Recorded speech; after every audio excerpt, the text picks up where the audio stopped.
Yeah. Hold on. Okay, what do they mean by that? Okay. It's just gonna record on your device. The episode. Okay. And I suppose that she knows that I'm almost famous.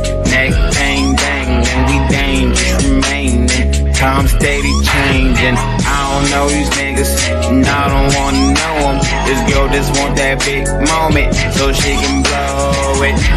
That's bogus, but I don't tell her what's what. Don't wanna be stuck, cause she's so starstruck. Wanna be around us, but I just rather play the field. Rather keep it real, rather take you out, rather tell you how I feel, and show you that this game is for real. Cause I know that you're in love, you're looking for a star. Walked all this way to find a man with a car. Hanging at the bar, champagne, caviar. No, you never seen a nigga like this. Like this. You never seen a nigga like this. Like this. Girl, you never seen a nigga like this. Like this. You never seen a nigga like this. Like this. Girl, you never seen a nigga like this. So quit it, you spend seconds, hours, minutes working on your fitness for a nigga to witness. Go quit it, I ain't tripping. You ain't the baddest bitch I'll ever meet. The homie said he already be in the backseat of a Honda Jeep. So the loyal shit you can really keep him so cold on him, so cold on him. You homies in the feds, cause bitch niggas been told on them. Seen them boys in the streets and did a lot more, just stole on them. Niggas know the pen when they feel the heat of that stove on them. Send the hell the Lord don't want them. Funny girls from church Sunday morning. Saturday was out pouring. Show me a worthy opponent. Show me a match. No nigga, I'll face mine. Now my mind, no hang time. That's MJ on the baseline. Girl, I know that you're in love. You're looking for a star. Walked all this way to find a man with a car. Hanging at the bar, champagne, caviar. No, you never seen a nigga like this.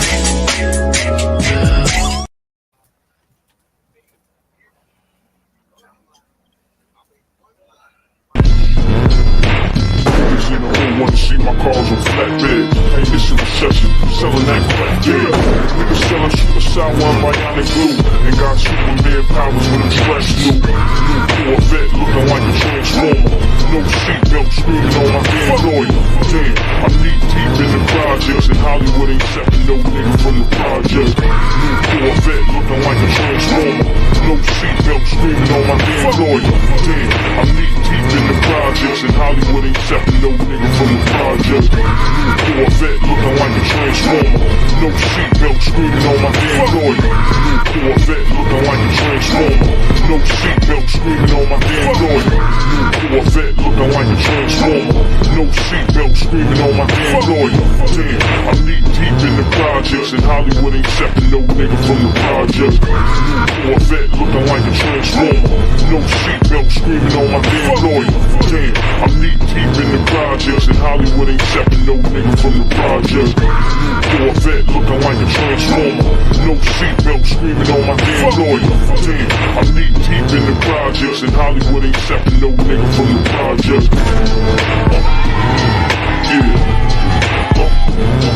Yeah. John Dillinger shit. Corvette looking like a transformer. No seatbelt screaming on my Android. Damn, I'm knee deep in the projects, and Hollywood ain't accepting no nigga from the project. New Corvette looking like a transformer. No seatbelt screaming on my Android. Damn, I'm knee deep in the projects, and Hollywood ain't accepting no nigga from the project.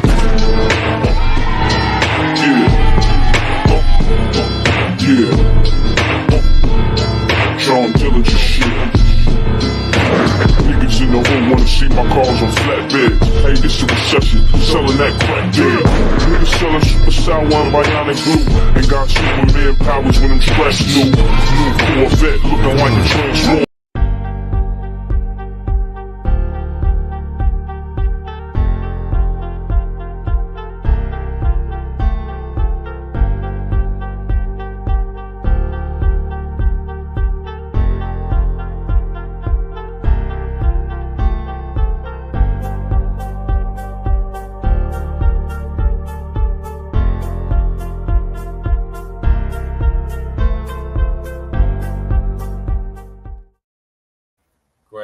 Grand evening.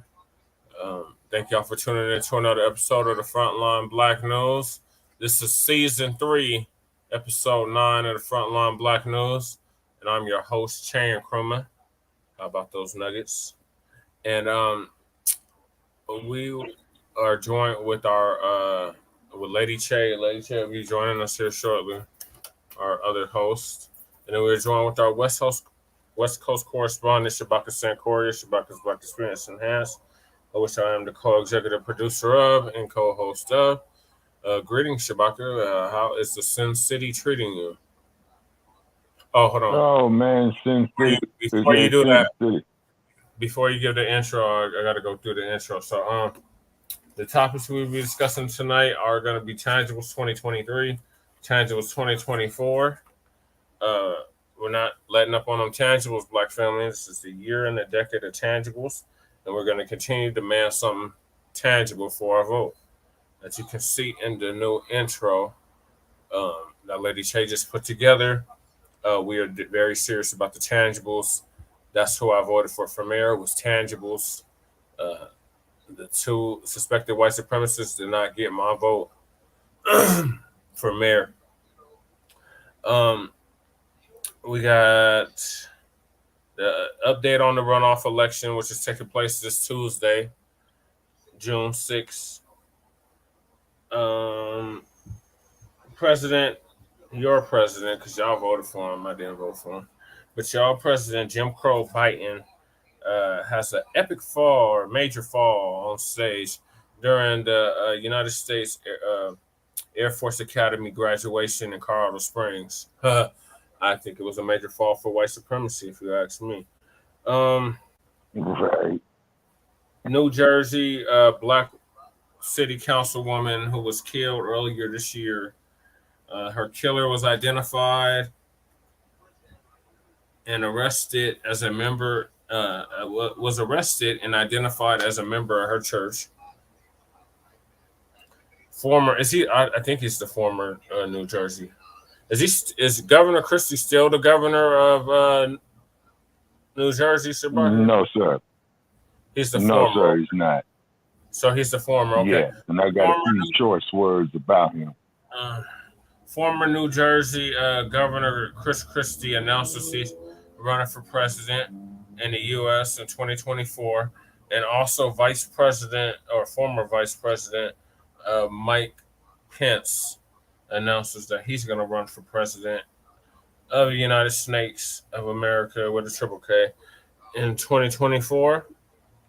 We got an update on the Aderrien Murray case. That was the young brother that we talked about last episode that was shot by the police and nearly killed. He did an exclusive interview. Okay. K Reno is hitting me up. Shout out to K Reno, the dopest lyricist that has ever walked the planet. And is still alive. 350 units plan to be built by the Park Hill Golf Course. Blacc Boy, age 14, killed by Asian gas station owner in South Carolina. Jamie Foxx it's not been confirmed, but Jamie Foxx is allegedly blind and allegedly paralyzed due to COVID-19 vaccine. We warned y'all about that jab. And I didn't hear us. Y'all went ahead and got it, and now everybody that got that jab is dropping like flies. And then last but certainly not least, we got our Unhoused Neighbor News and our Unhoused Neighbor Sweep. So thank y'all for tuning in. We have a jam-filled episode tonight. Give us your intro, Shabaka. Yeah, good evening, ladies and gentlemen. This is Shabaka Sankoria of Shabaka's Black Experience Enhanced. Okay, we are asking everybody that supports Frontline Blacc News and also to that supports Shabaka's Black Experience Enhanced to please Google our past episodes, is because we are being shadow banned by Blog Talk Radio. And please go to our archives, pull up some of our past episodes. One of our episodes that is still getting a lot of hits is Hollywood's feminization of the Black male. We made that there about 6 years ago. Also, too, definitely check out Grand Rising with Shabaka every Friday morning. And we are definitely steadfast on these reparations payments. We're definitely steadfast on tangibles all the way from 2023 to 2100.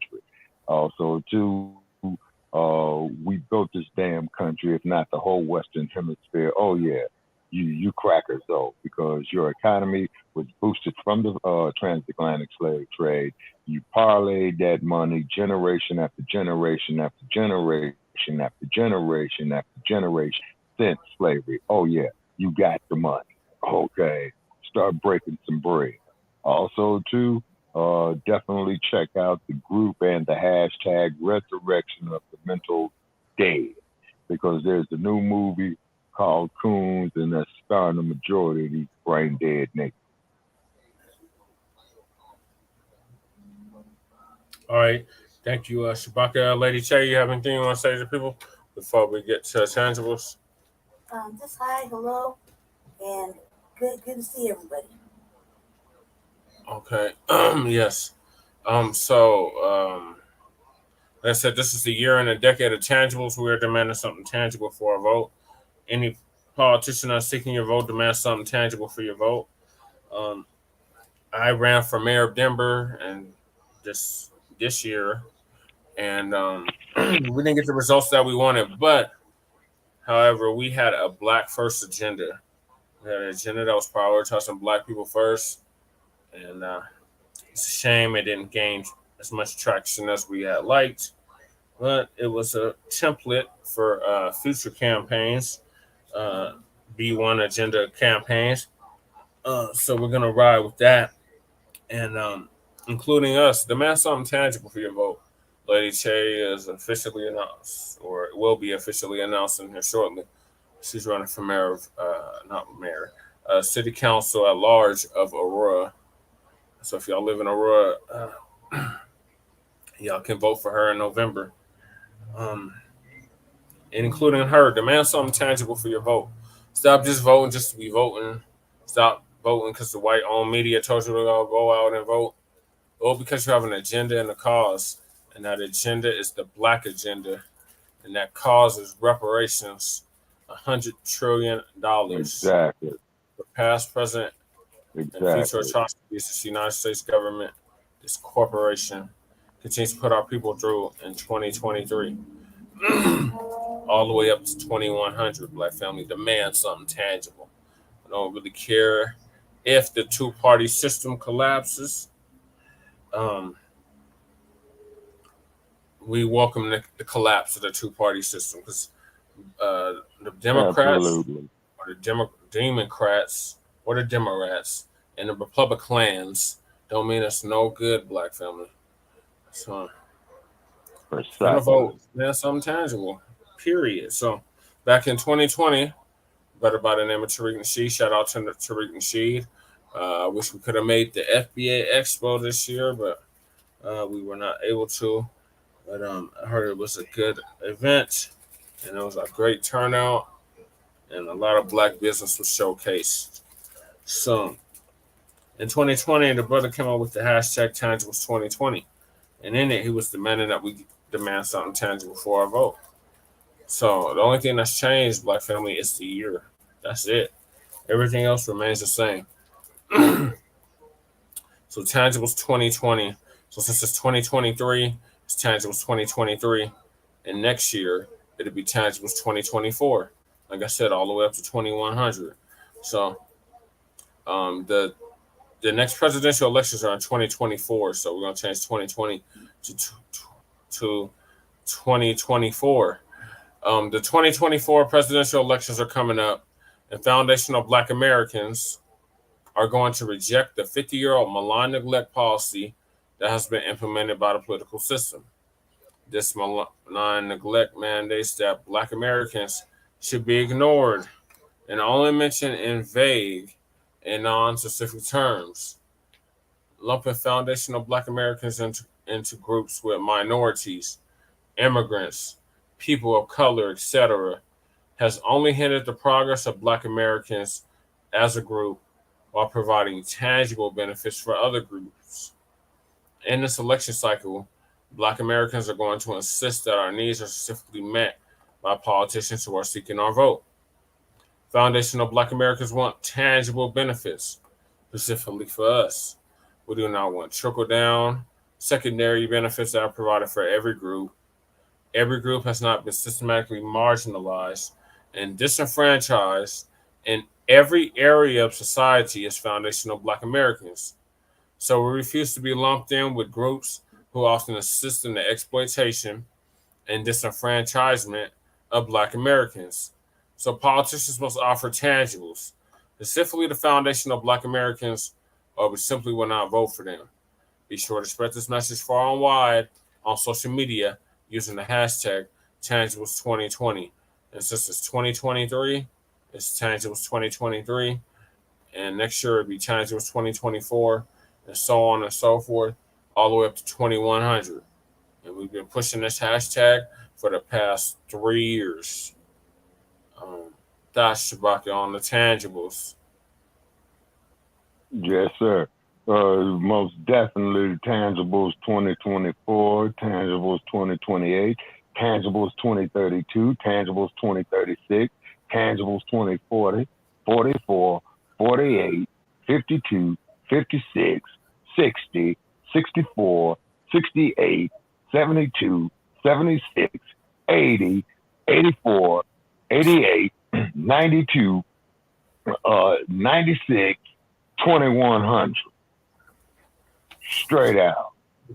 Tangible. And then on top of it, well, too, on the tangibles, the way that how it could be paid is start go jacking up them quaffers up out of Silicon Games Valley and they bullshit with their artificial intelligence and all of that, which is extremely dangerous. But yeah, we talked about that on Grand Rising. We talked about that on Grand Rising. Yes, sir. Lady Che, what are your thoughts on tangibles?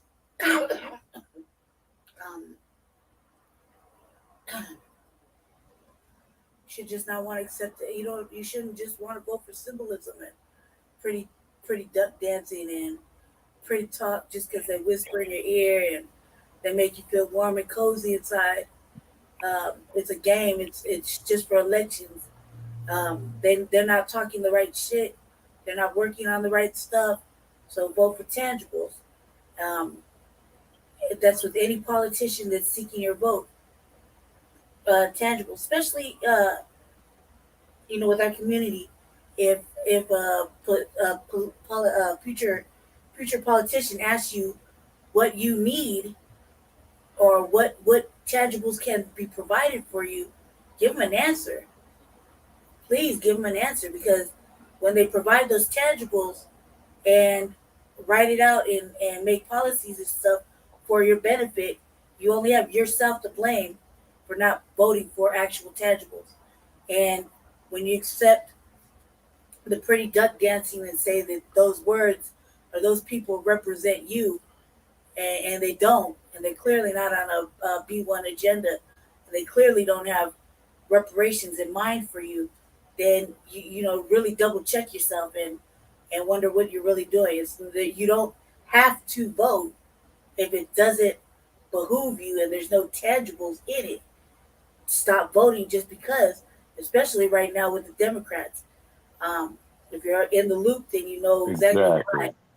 If not, you're just doing yourself and everybody in the community a fucking disservice by telling them to go out and vote when there's nothing tangible for the community. You're just showing that you're a Democratic shield, right? And you want to keep us on the Democratic. Exactly. Yeah, and you're and not then ready. the very, very sad. And then, if I may say, and the very, very sad part about it is they go through great lengths, to miseducate our youth, Black youth. And then particularly, of course, with this alphabetized agenda bullshit that they're trying to put on us as well too. And then too, we've got to definitely get Hold on, the black Shabaka. male. I don't know if Lady Cherry was done. Yep. Oh, I'm sorry. No, go ahead, Shabaka. I'm done. Oh, okay. All righty. But also too, it's very essential that the black family unit gets reconstructed, is because that is the basis, of our nation, And then on top of it as well too, I just saw a video by Dr. Umar Johnson of where he was emphasizing that we claim, the African blood. You see, regardless of what colonizer had, just like we did on the show, sue your colonizer. You see what I'm saying? Shabaka, though, Portuguese. they don't want to claim the African blood. They only do that when it's convenient. Just look at AOC and the bullshit she said. She said she got African what did blood. AOC She's say? not black. Remember? Oh yeah, but she's got African blood, but she's not black, right? Yeah. Okay, like I said, that raggedy cesspool out there in Los Angeles called Hollywood. Look at a motion picture called Band of Angels that was made in the year 1957, and it will settle all of that. All of that. Yeah. They only want to be Yeah, black. yeah. When you get a chance, I believe you can pull it up on YouTube. You know what I'm saying? Yeah, I've seen pull it this. up, and also too, definitely too. Not getting off track here, Brother Pierce. I just want to say these two couple lines. Been going through YouTube, and I've been checking out music from Azania. Okay, and there's this sister by the name of, let me make sure I'm saying her name correctly, Tingo Bini Kumalo, and she's got a song or instrumental called Untold Truth. Very nice, and that's the beauty of reconnecting with the ancestral plane, is because we are spiritual people by nature.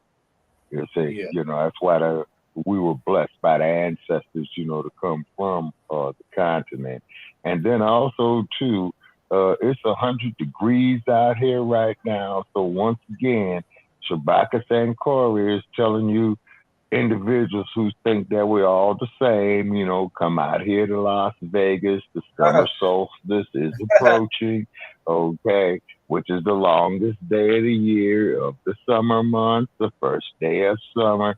And you be sure, pink people, to leave your sunscreen at home. But what we need is some directions of how to treat your sunburn. And when you start blistering up and all of that like a vampire who sees the sun, we won't be inhumane and leave you out there, but you would do it to us. You see what I'm saying? But we're not that diabolical.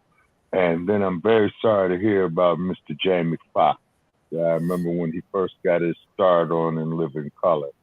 And he did a very, very good job playing Bondini Brown and Ali, starring Will Smith. He did a very good job with that. And he should have gotten an Oscar for it.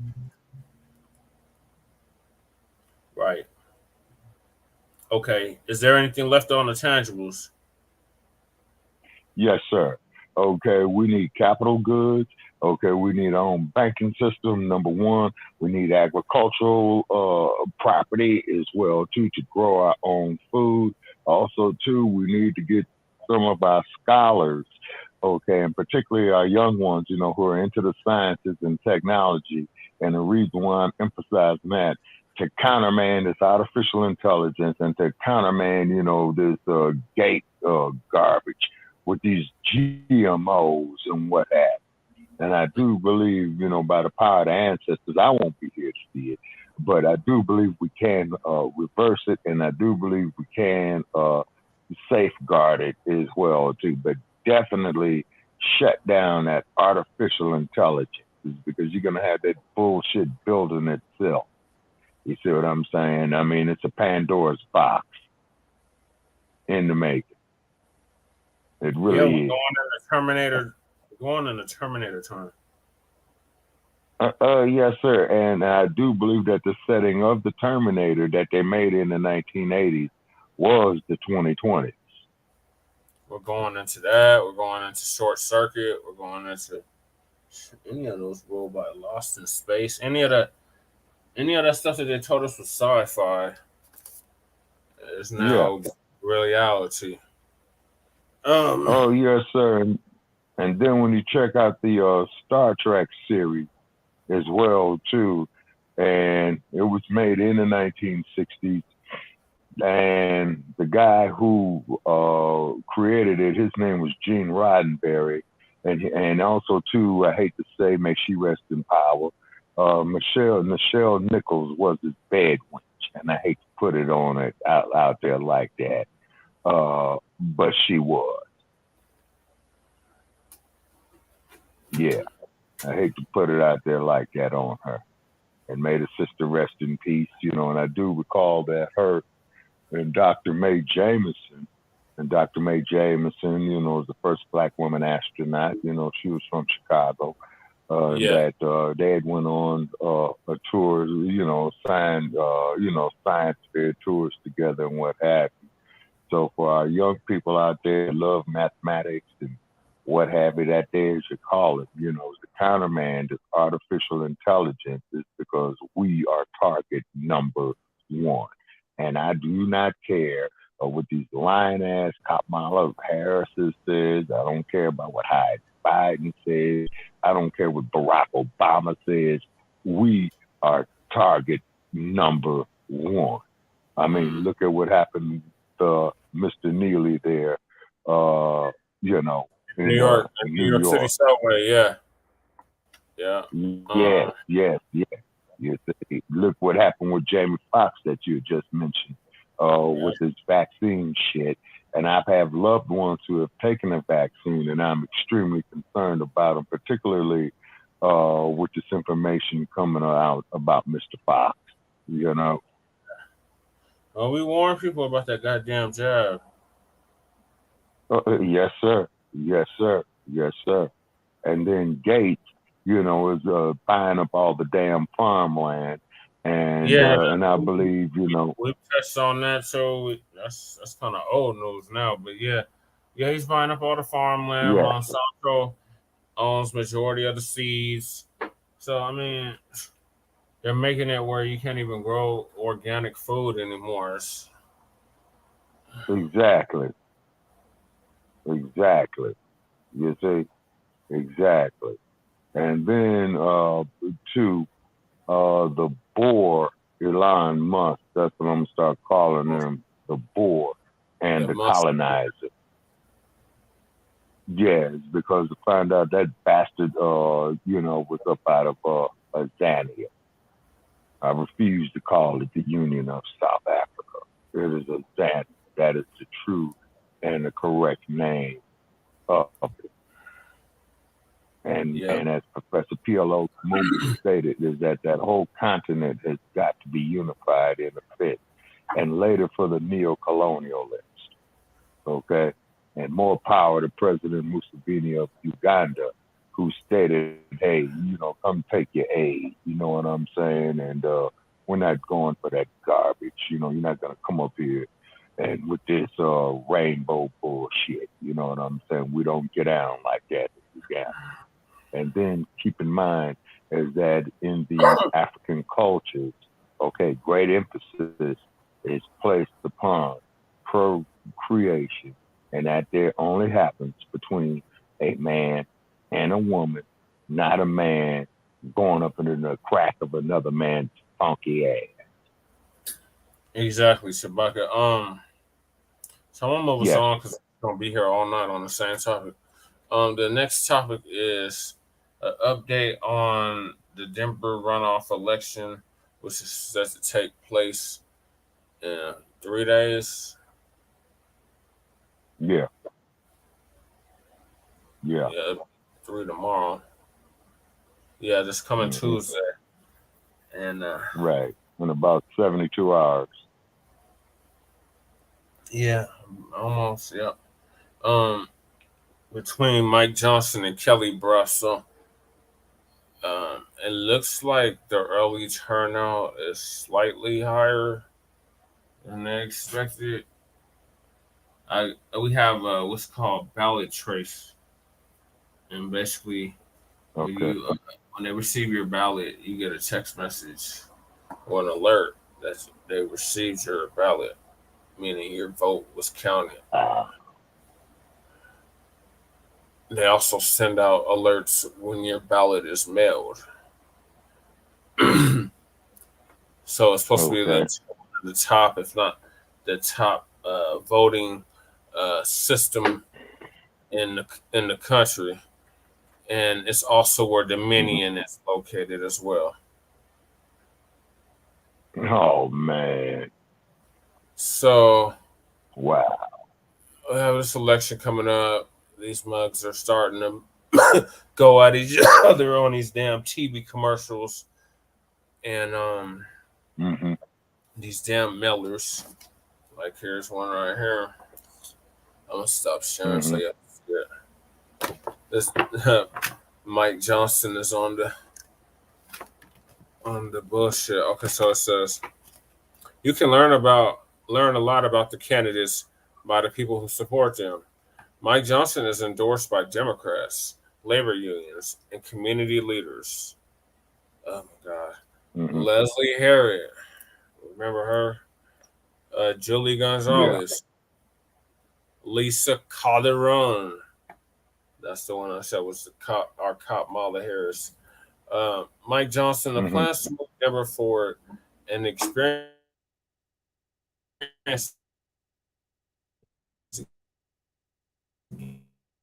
get them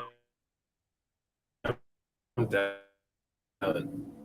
Public wealthy Trumpsters in January 6th insurrectionists by the Denver Republican Party, the right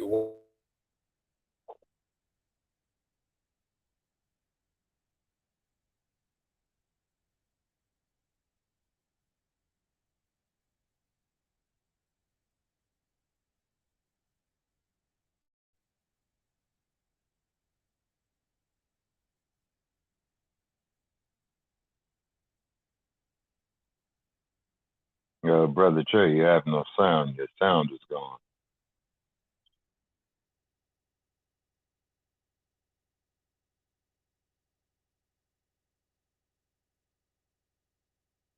Yeah, I think you accidentally muted your mic. the internet. Okay, What is going on with the internet? Jesse, but it's muted. Oh my God. It does that Shabaka when the signal is low. I don't know why the signal is low, but Okay.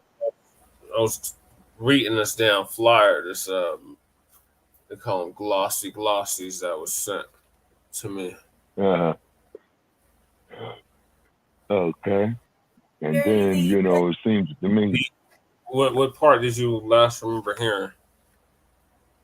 okay, when you was talking about the upcoming mayoral election, the runoff election, and then you were saying is that Lisa Calderon uh, pretty much, ain't for the community. And actually, as far as I'm concerned, in the city of Denver, although I'm not a registered voter there, none of them are for the city of Denver. You were the only one who was for the city of Denver. Yep. Yeah, you see, with the grassroots campaign, you went out there in that snow, you and Lady Che, you put the grind in, definitely wish Lady Che very well in her campaign of becoming on the Aurora City Council. and then, two, is that I want to say out here in Nevada, it's getting very warm, okay, and they Hold kind on, of like gearing it up. Shabaka. I had actually where I had Yeah. left off because I wanted to finish what I was reading Oh, because people didn't hear me. go ahead. So, says Mike Johnson, the plans to move Denver forward and the experience to get them done. Kelly Brough is backed by Republicans, developers, wealthy Trumpsters, and January 6th insurrectionists. Bruff has been officially endorsed by the the Denver Republican Party and the right-wing Denver Gazette, which has an editor who rallied with insurrectionists on January 6th. Just say no to Kelly Bruff. Election Day, June 6th. And then on the other side, it says, Voices We Trust. Trust Mike Johnson to be Denver's next mayor. American Friends League, Denver Area Labor Federation, SCIU, YAMB, CWA, Teamsters, Constructing Colorado, Local 720, International Brotherhood of Electrical Workers. So these are basically all the labor unions, or a good majority of them here in Denver, that have endorsed Mike Johnson. So I was saying that they're starting to do the mudslinging and the going at each other, attack ads and mailers. They have several millions of dollars to do this. And Mike Johnson, and the majority of his money is coming from Bloomberg. You remember Bloomberg, Shabaka? Oh, Shabaka's muted. Shabaka, you're muted. Wasn't Bloomberg the mayor of New York City? Yes. Okay, yeah, another opportunist, and the garbage that replaced Eric Adams, he's nothing better. Yeah, And but he's a billionaire. He's a billionaire, and he's funding the mayoral candidate Mike Johnson's campaign through an independent. Okay, so what does that tell you? That has like over $4 or $5 million in it. Yeah. Wow. Yeah. So it is getting real tense here in the Mile High Income City. The community's pretty divided. Oh, yes, sir. Support. I don't support either one of these mugs. In my eyes, both suspected white supremacists, and they're not going to do anything specifically for Black people. Kelly Bruff for the Chamber of Commerce. She was responsible for a lot of gentrification that we're having here in Denver. Yeah. Along with other ethnic cleansing tactics and mechanisms. So she's more part of the problem than the solution. And Mike Johnson, he's been in the Black community for about 20 years, and he used to share an office with the nemesis in Park Hill. Okay. That damn Roberts, the damn Terrence Roberts. I think it's related to Eugene Roberts. Same Eugene Roberts that Charlton, Marcus Garvey, and several other revolutionaries at the time that were Black. But this fool claims he's that, and he's not. So yeah, it's getting real hectic here. I guess like 5 of the candidates have endorsed Mike Johnson. Off the top of my head, I would say it would be Leslie Harrod, Lisa Calderon, Ian Tafoya, Terrence Roberts, and Jay Dizzle's in the building. Greeting to Jay Dizzle, Liberation Minded Media. Definitely a shout out there to him. Al Gardner. Yes, sir. Yeah, Black first. Al Gardner, Jim Walsh, and then Renata Bergens. That was the German lady that was like 80-something years old that called herself running for mayor. She endorsed Kelly Bruff. That damn Thomas Wolfe, who was the only reason why he ran was to end the unhoused neighbor encampments. He endorsed her. Wow. I'm trying to think who else. Oh, that's the stupid ass Kwame Spearman, the neighborhood mayor dude. He dropped out and then endorsed Kelly Brough. I think Trinidad Rodriguez endorsed Kelly Brough, and that damn Bob the Builder cracker, Robert Treacher. That's the one that kept saying, "I'll build them myself. I have the blueprint to build 7,000 homes in Denver. I'll build them myself." That guy. Yeah. Oh, wow. Yeah, that's cool. White supremacists have all endorsed Kelly. Yeah, and peace to Brother Jay Dizzle. Yes. Yeah, I'm sorry, Brother Jay. Yeah, I just see Brother Jay Dizzle wishing me peace back at you there. Jay Dizzle, yeah, most definitely with Black I Stand. Yeah, without a doubt. Yes, and Liberated Minded Media. It's Liberated Minded Media now, and he shouted us out earlier on his show, and I told him. Oh, absolutely, yeah, much respect. He tapped in. So, yeah. I met the brother a few years ago.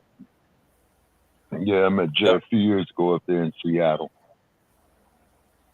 Yeah, so I'm gonna play this video real quick to give y'all an idea of what is going on with these two. This is from CBS Colorado, our CBS affiliate in Denver.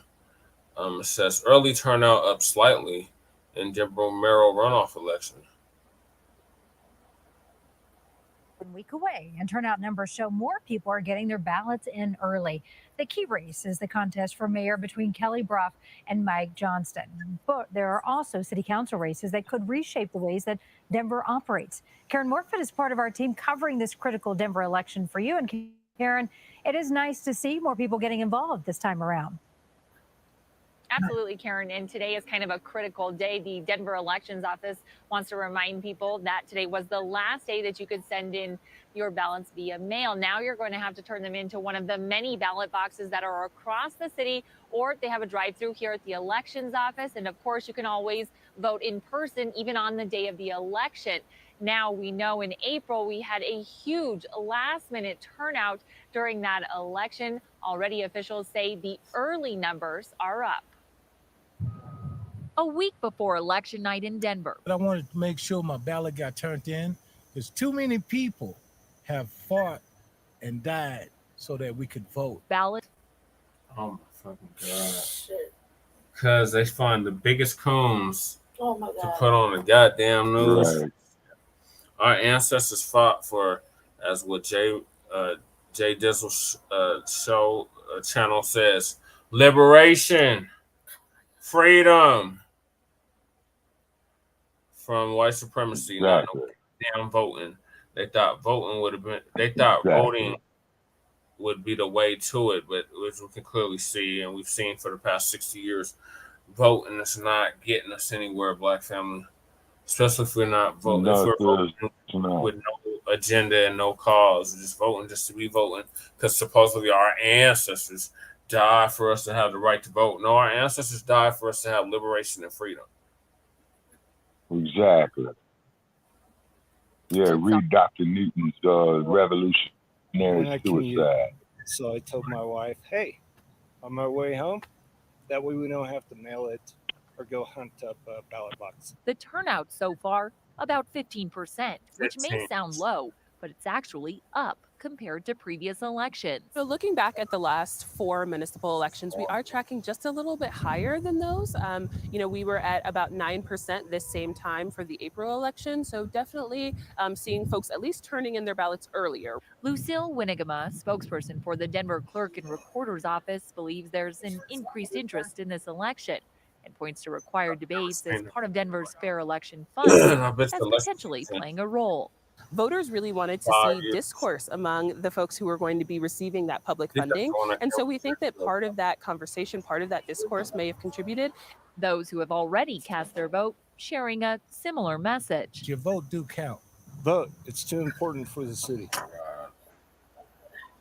Now, Now, while the spokesperson says they do hope that that fair election fund is having an impact, they will take a closer look at what how it's working and have some better numbers and better data come this fall. Both of these motherfuckers shouldn't have been able to qualify for the Fair Elections Fund. They don't raise so much money. The Fair Elections Fund it completely goes against what it was supposed to represent. It was supposed to keep big money out of politics, and we could clearly see it. That is not the case. Yep. We're live in Denver tonight. Karen Morfitt covering Colorado First. All right, Karen, one more week. Next Tuesday. Oh my God. I wish I could play these stupid ass attack ads they've been throwing against each other. But yeah, that's that's what it looks like going into Tuesday. They just have the little wow. I have to go to their places now. We got so many topics to get to tonight, Lady J. We really don't have time to go through all that.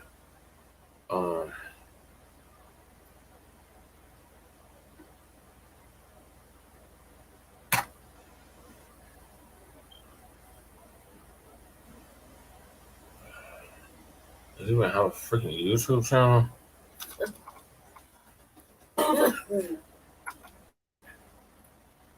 Can I throw my thoughts in? Yeah, go ahead, Lady J. I find it like just I went on my own little campaign to tear down Kelly Bruh for a whole bunch of different things. One being a tokenizer, and it kind of got a little traction. Some of the sisters, but they don't really keep their shoes on that lady. She even kind of backpedaled a little bit. I was kind of amazed by that. I have been kind of just going in on that.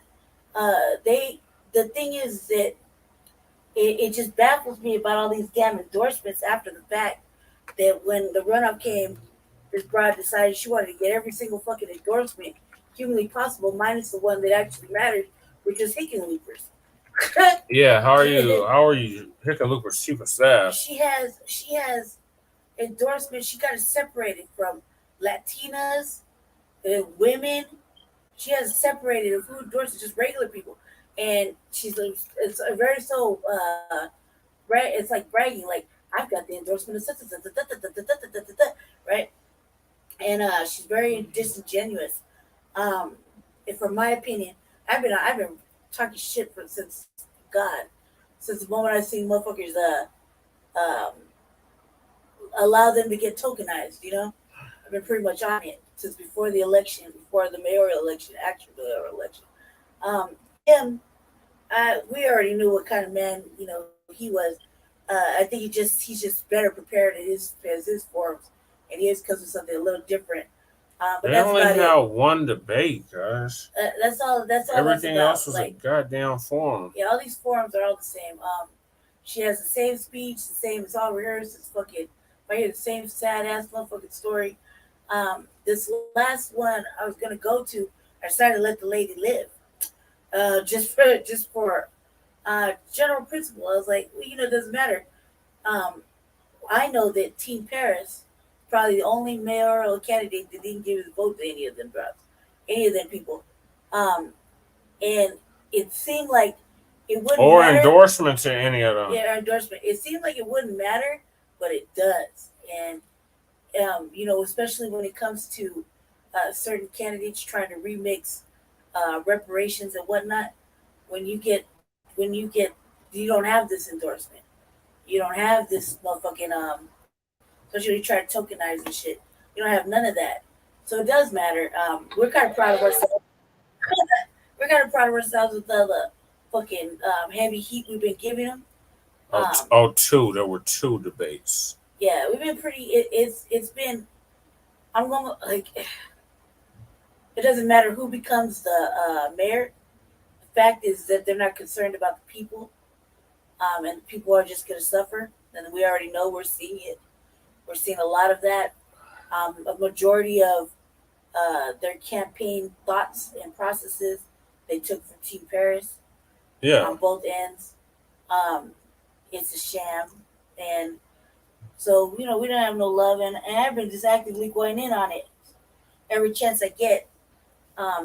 It's kind of therapeutic if you think about it. And plus, the whole thought is that people would get an understanding of who is going into office. They would want to be encouraged to know, regardless of how you vote, you want to know about what you're going to receive tangible about it.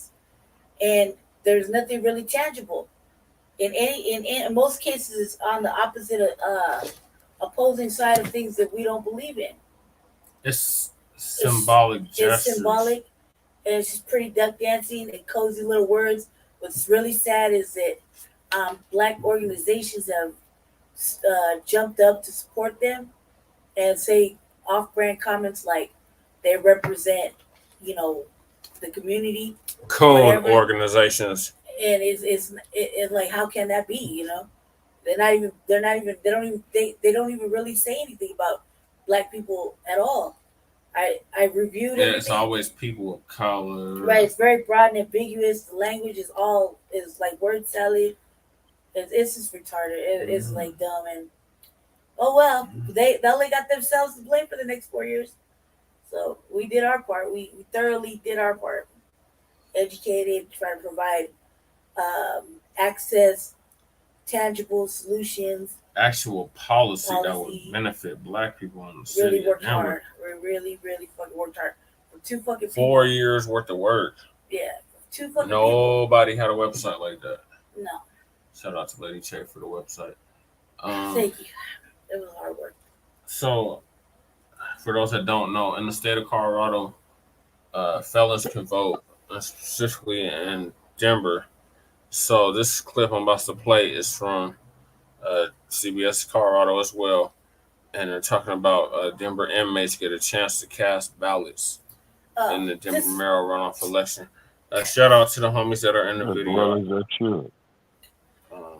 Free all our political prisoners. Yes, I'm upset about it a little bit. Not because they can vote.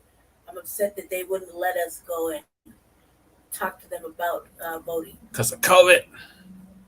Everything had to do with goddamn COVID. County jails had a chance to cast their votes today. Now, the runoff election is next Tuesday, and today's event, part of a program between the Sheriff's Department, Clerk and Recorder's Office, and League of Women Voters Justice Reform Coalition. So they'll help decide the mayor's race. Kelly Brough and Mike Johnston are in the runoff election. You can find out more about the candidates and voting information on our website, cbscolorado.com. And we have you covered with results next Tuesday, June 6th. So look for first results, live coverage, and analysis as voters decide. That'll be streaming on CBS News Colorado starting at 7 and on CBS News Colorado at 10. So we might do a show that that's the same day as the Shabaka show. They wouldn't even have known if we didn't keep Okay. All right, okay. We could postpone the show and just simply reschedule it.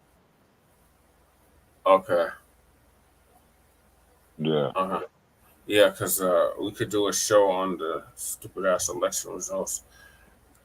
For the mayor's race and the city council races, because there's 3 city council races that's going on. Councilwoman Candy City Blacc is fighting for her life to keep her seat in District 9. The white supremacist power structure in Denver wants their seat bad. They want it back. They lost their coon, Joe Bojangles, Albus Crooks. His name is Brooks, but we call him Albus Crooks. Okay. He lost that seat in 2019 to Candy City Blacc, and they want that seat bad. So they put another coon to run against her named Daryl Watson, who's gay. He's gay first, and then he's Black. Oh man, Lord have mercy. Daryl Watson has raised almost $1 million against Candy. It's ridiculous. And then in District 8, where I live, there's a big race between Chantel Lewis, who publicly stated she supports reparations, cash reparations for foundational Black Americans. So she gets the Black vote. And she got Team Harris's vote. and she was Okay. like an awesome councilwoman. But they put some cracker up against her named Brad Revere, and Brad's so desperate. He put flyers all up and down the Carl Boulevard in front of the Park Hill Golf Course. Wow. And then he ran, he had mailers, these glossies that had a black man on the cover right, to make it seem like he was black, but he wasn't black. The candidate is not black. Well, ain't that election fraud? It's definitely misrepresentation. Yeah, it seems to me the state of Colorado ought to be investigating his ass for election fraud. They're not gonna do that. He's white and privileged. He got Central Park on lock. What used to be the old airport is now Central Park, and he lives in Central Park, so he thinks Central Park is gonna come out and vote for him. But, District 8 includes Park Hill, North and South, East Colfax, Central Park, and western parts of Montbello. Can I speak on that too, real quick? City Council. Yeah, go ahead, Lady Chair. All right. District 9, which is Candy City Blacc's race. It wasn't really, I keep telling her, hey, look, man, they're gonna give you the chair. You just got to chill the fuck out with half the fucking craziness, that's going on. I still don't think that fucking whatever fuck Daryl has a chance in hell. But however, it's not what I think. But the problem was that then I say that we didn't like her or nothing. We liked the work that she did with Unhoused. And then when it came to her trying to talk about reparations, they tried to remix it, they tried to tokenize and have a whole little forum meeting with black people by invite only, without the black people though, without the actual community really knowing about it, unless they were privy to Facebook. Was really something that pissed me the fuck off, and I couldn't handle it. I just had to fucking we had to stop that shit right where it was. And Jesse did his part physically. I did my part. We did our part. All because when you start using terms like black and brown, it's not. That's not what this is. I don't think I heard anything really about it the last week, maybe week and a half, Jesse, about her plans for reparations. Probably 2 weeks. About 2 weeks since so we went smooth the fuck off. Like you said, Jesse in public and me on the internet. She was getting death threats. Like she want to pull some Robin Hood type shit and take from the business owners and give to the black and brown business owners. The thing is that that shit was just foul. I make sure to let everybody know that we don't play over here. We're sinking battleships. Remember the saying, Shabaka, if you're white, you're right. If you're brown, stick around.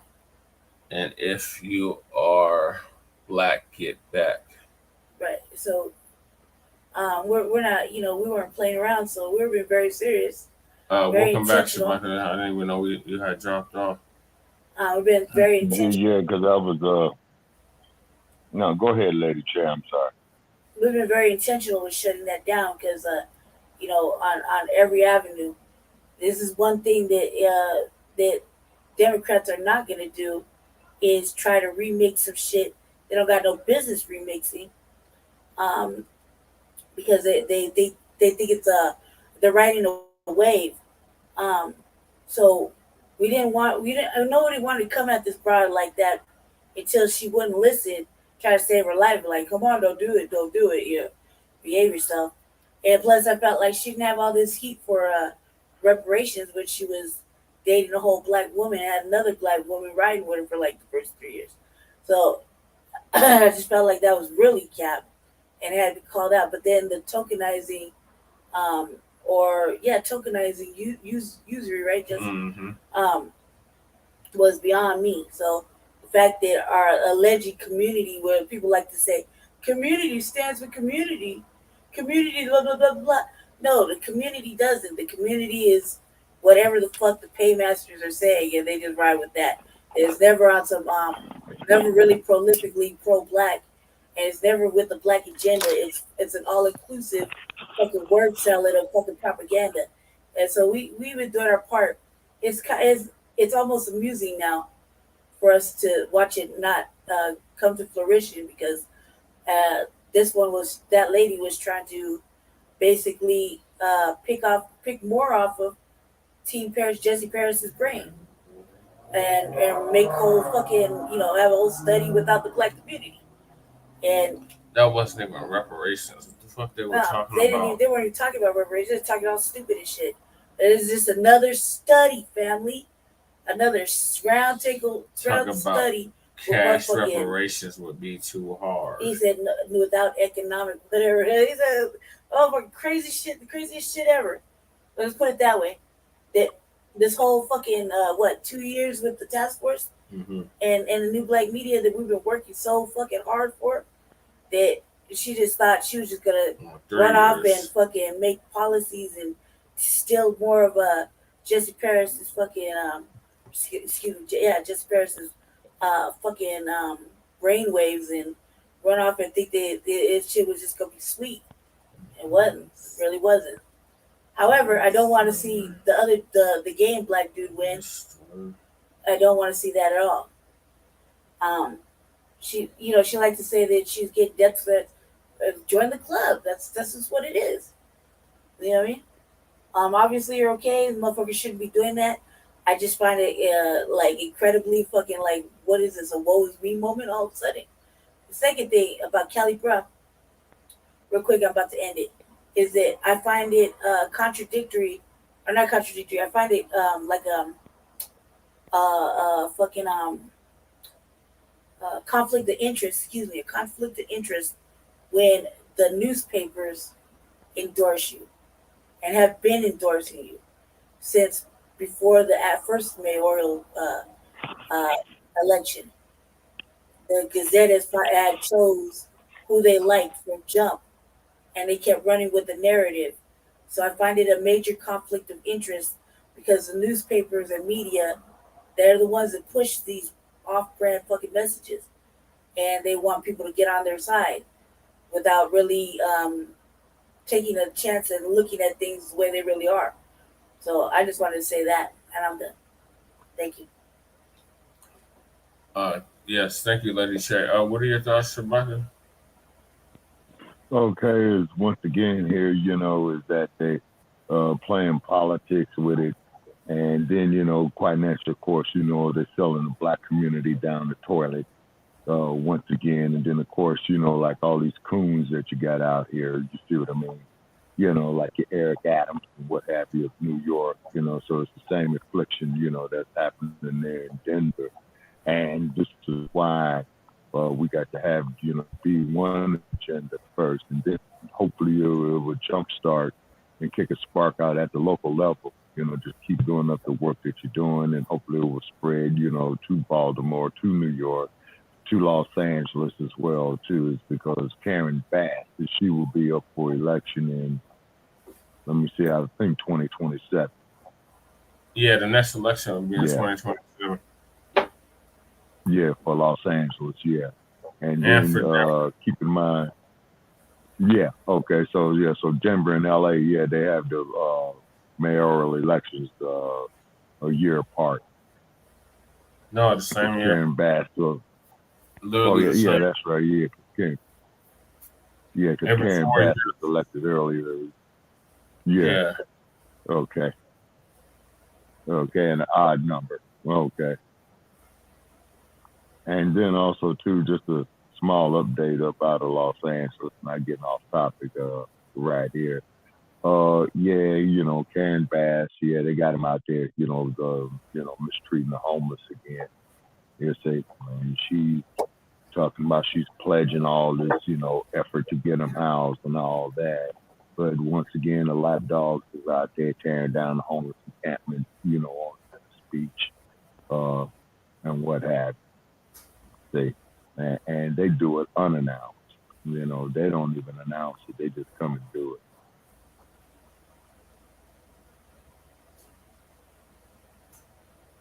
Which is really cool.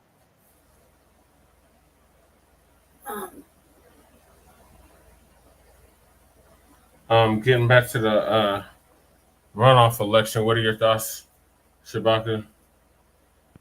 Okay, well, I'm hoping, that whoever wins the runoff election definitely, do something tangible for Black Denver rights. You know what I'm saying? Is because I noticed, as you had pointed out, California and Colorado happens to be trendsetters, for some odd reason. You see throughout the rest of the nation, okay? And then also to the Denver Police Department, it definitely needs to be investigated, defunded, just like the LAPD, you know what I mean? And one thing I will say about the city of Denver, you guys had a great heavyweight champion who used to live there in Denver by the name of Sonny Liston.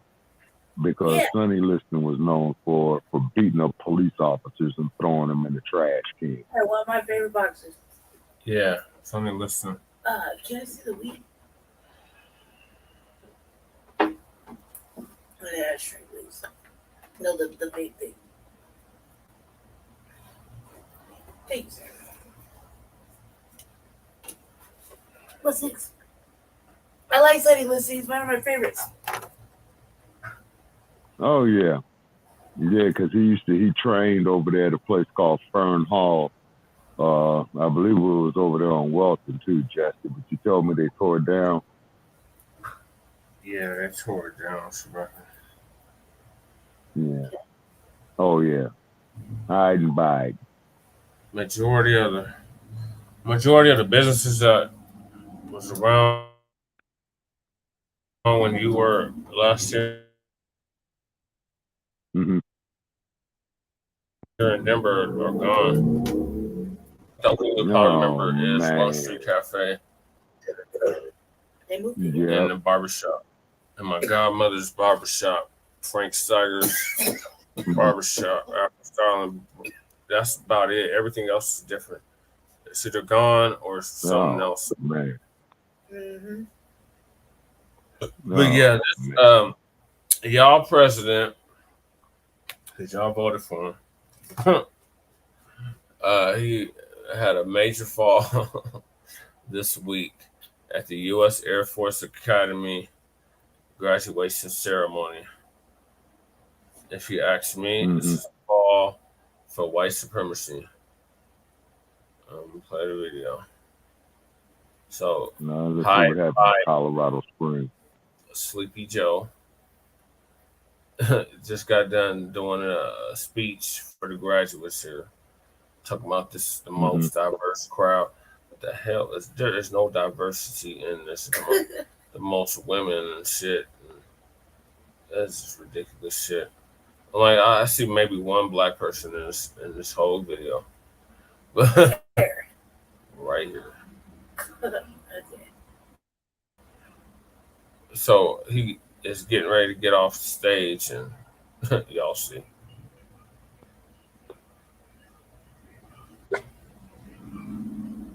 Come on.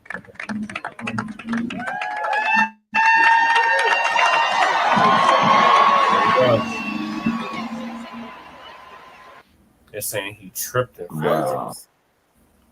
No, he didn't trip and fall. That motherfucker is just too damn old to be the president of the United States. Like, yeah, that's a definite first sign of it. And I mean, what president in history ever stumbled and fell in front of a graduating class of military officers? I was like, did he break the hip? I was hoping. He fell directly on his leg. Yeah. Wow. Oh, don't be bust his ass. So here they are picking him up.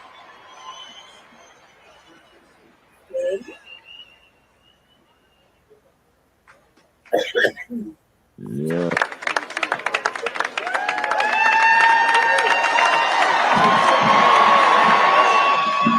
Says he has fallen several times in front of the public. It's time to 80 sit down. years old. He's 82 years old. It's time to sit down, by Grandpa. It's time to sit down. Damn. Sleepy Joe. Well, the only thing I can say about that is this. Damn. I mean, if this dude here, man, is doing all of this, right? And if Kamala has to step in, man, shit. I just don't know what to say. Remember, anybody so they say it was a badly placed sandbag that caused Sleepy Joe to trip. Okay, where's the sandbag? I don't see no sandbags. Why the fuck would a sandbag be on Precisely my point. Video 3 times, and I just see no goddamn sandbag. It was a sunny ass I day. just see nothing for him to trip Precisely over. my point. Hey. and that's 2 times to get up. That was a stunner. Yeah, okay, I'm gonna have to lay it down in a few, you guys. Okay. All right, Shabaki. I wanted you to stay on until we got to Chris Christy. I know you got a lot to say about that. So we got I got a lot to say. We got a topic. Okay, so let's get Lady Che's thoughts on this. What are your thoughts, Lady Che? Nothing. He's clumsy. He's clumsy. And I mean, it would behoove to if you like found out broke his hip or something. Then we would really feel sorry for him. But he's just like, I don't know. Maybe the sun was in his eyes, shoes didn't look untied, so I don't know. There's another video. So the dump, Donald Trump had a comment, made some comments about Jim Crow biting, falling. All right. What does Orange Dude got to say?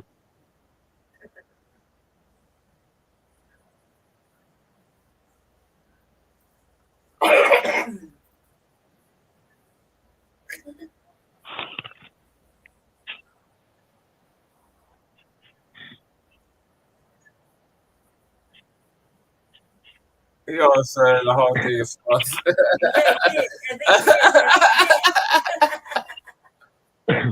What happened?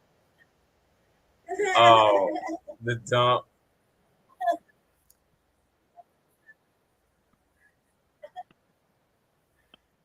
Yeah, the dump, as I said, that's the human shit. Oh, yeah.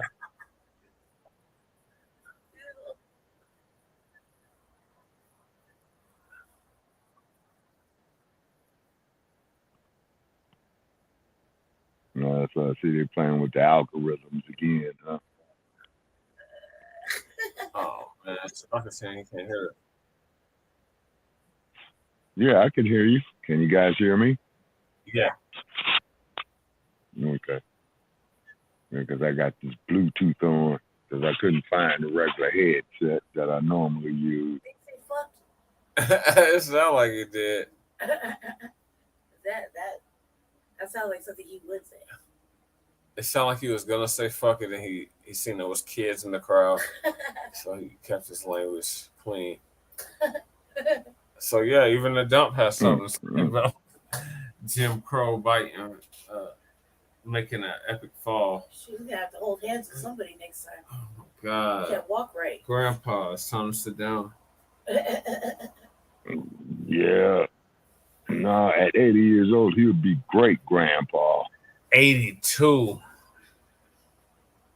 Definitely great grandpa. Yeah. Great grandpa. It's time to sit down.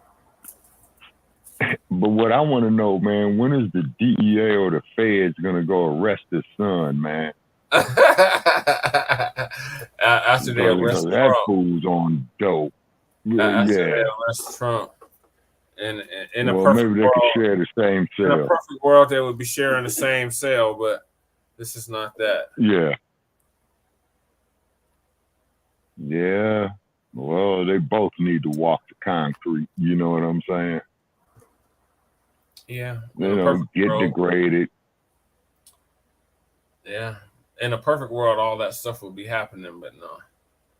I don't think neither one of them are going to any kind of jail. Yeah. Yeah. All right, so I'm gonna move us along because I know we got a big day tomorrow, Shabaka. Yeah. So like I said, epic fall for racism and white supremacy. And just proves you cannot be 82 years old and still running for president of the United States.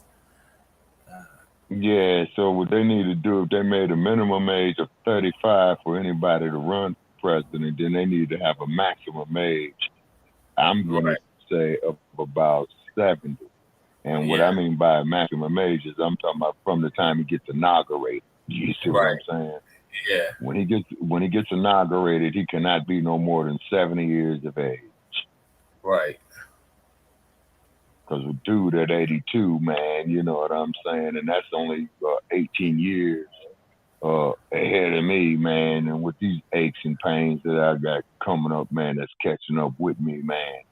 You know what I'm saying? I know he's got to be all the way through. And then, of course, the thought process as well, too. Because if you're going to be the executive or head of state, you know what I'm saying? You got to have your wits about you, man, because, you know, you might have to make key decisions in the middle of the night.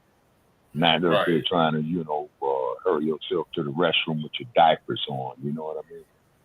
Right. With your Depends. Right. Why do you think, where do you think I got the term the panties from? You know? So a commercial said Depends, and I said, yeah, panties. But getting to the governor or the former governor of New Jersey, Chris Christy. Hold on, Shabaka. We got one more topic before that. It's New Jersey related.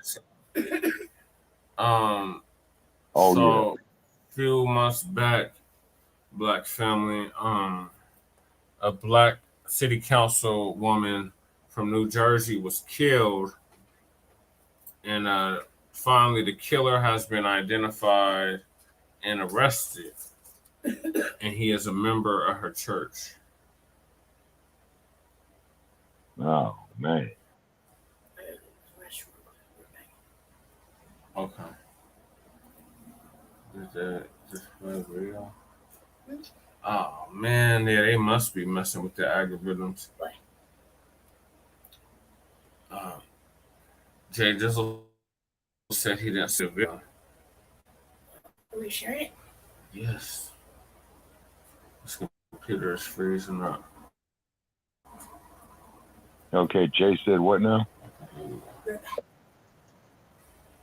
He said he couldn't see the last video. Oh, man.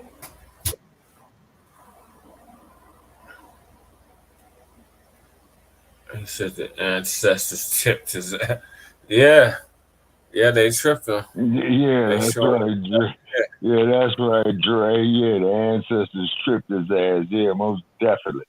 You know what I'm saying? Did you just play a video? I didn't see it. Jay saying that he didn't see it. Yeah, the video I played was of him falling. Okay, yeah. And Trump's reaction to it. Okay. So hiding by it. Okay. Yeah. Okay. So the New Jersey councilwoman. Oh, this computer does this in the middle of the show. Hold on. I'm having technical difficulties with the computer.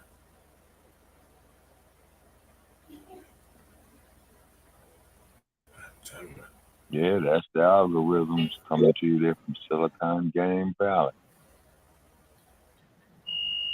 Oh, crap. Say something, Shabaka?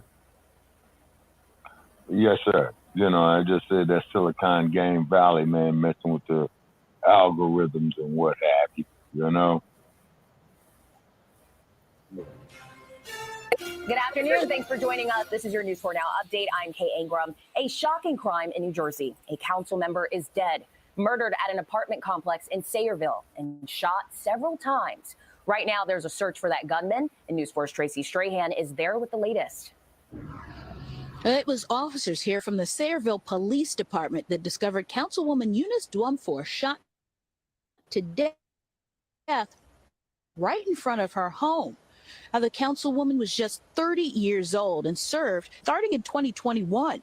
Officers here in Sayreville responded to a call of shots fired just before 7:30 Wednesday night in the area of Samuel Circle. Upon arrival, they found a female victim shot multiple times. Now, the woman succumbed to those injuries and was pronounced dead at the scene. In the hours following, tributes and condolences have poured in on social media. The shocked mayor of Sayreville said, quote, "As a community, we are shocked and saddened at the loss of Eunice Dwumfor. Eunice was a dedicated member of our borough council who was truly committed to serve all of our residents. The fact that she was taken from us by a despicable criminal act makes this incident all the more horrifying." Now, again, the Middlesex County Prosecutor's Office is in charge of what is now a homicide investigation. That's the very latest from Sayreville. Tracy Strahan, News 4, New York. Tracy. So that's when the story first broke about 3-4 months ago. And if the computer will cooperate, I have another video I want to play.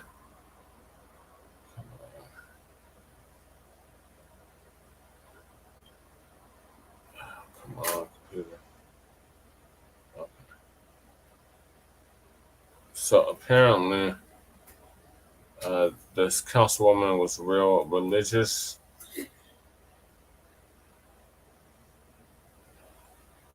Okay. It is now ready to assist in the murder investigation of a New Jersey councilwoman fatally gunned down outside her home. If and when that happens, they will team up with local law enforcement as they go over every aspect of the life of Eunice Dwumfor. But still, the search for her killer and why she was the target of this remains a mystery. Eyewitness News reporter Derek Waller in Sayreville with the latest. There is just no words for something like this. Nobody deserves that. And this woman, she seemed to have it all. Eunice Dwumfor's former campaign manager describing the 30-year-old political newcomer as deeply religious. The young mom raising her 12-year-old daughter in this Sayreville apartment complex. I believe her daughter lit up her life. Jesus Christ lit up her life. She was very faithful. And she definitely driven to accomplish. She would have been a shining star. On Wednesday night, the Sayreville councilwoman was gunned down in her white Nissan SUV right outside her home, eventually crashing into parked cars. Neighbors heard several gunshots. I heard the bang, bang, bang in succession twice. I mean, I can't tell you how many it was, but I heard boom, boom, boom, boom, boom, boom, boom, boom, boom, boom. And I'm like, oh, shoot, that is a gunfire. Police on the property now in possession of her cell phone. Also seen searching the woods behind Camelot at Lemaire, where they hope the gunman may have left evidence. I had a hoodie on, couldn't see the face, ran that way, straight up our fence. Newark, where her family still lives, but recently she found love in Nigeria, marrying a pastor there. Now investigators are combing through every aspect of her life. The FBI issuing this statement saying, "We are aware of the investigation into the death of Councilwoman Dwumfor in Sayreville Wednesday evening.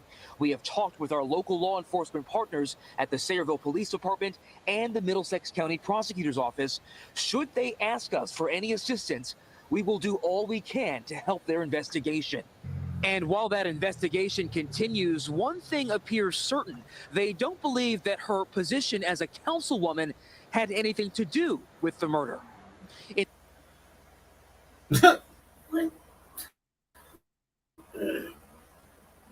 Wow. For the June 4 family, I hope that today is the beginning of a sense of justice. A suspect named nearly 4 months to the day after the murder of a New Jersey councilwoman. the arrest more than 300 miles away, and the victim's connection to her accused killer. That's our top story at 11. Hello, everyone. I'm David Usher. I'm Natalie Pasquarella. Police had to look outside the Garden State for. I didn't even know anything. For the man who they now say murdered Eunice Jumfor. They tracked the Sayreville councilwoman's accused killer all the way to Chesapeake, Virginia. The 28-year-old suspect was not a stranger. Prosecutors say Jumfor knew him from church. News 4's Jackie Beckford live in Newark to explain how investigators linked him to the crime, Jackie. Yeah, and Natalie, this church in Newark is one of the only direct connections prosecutors noted today between the victim and the suspect in terms of how they knew each other. We tried to talk to some members who are here tonight for a meeting, but they declined any comment. Meanwhile, Eunice Jumfor's family, her parents, are asking more questions tonight about why their daughter was killed. New questions tonight following an arrest in the puzzling murder of 30-year-old New Jersey lawmaker Eunice Jumfor. We need to get justice. We need those answers. 28-year-old Rashid Ali Bynum, captured in Chesapeake, Virginia. Nearly 4 months to the day, prosecutors say, he ambushed the Sayreville councilwoman in her SUV outside her home. Her 11-year-old daughter telling the Associated Press last month she heard the shots that killed her mother. We were waiting for my mom to look for a parking space, and then she was taking a lot of time, so we started calling her over and over again, but I wouldn't pick up, so. And then we heard gunshots, and we started calling the police. Today, Jumfor's sister, father, and pastor watched on as the Middlesex County prosecutor laid out the case. This was a very complex, extensive case with painstaking police work. Yolanda Ciccone crediting surveillance video, Easy Pass records, a witness sighting, and Bynum's cell phone pinging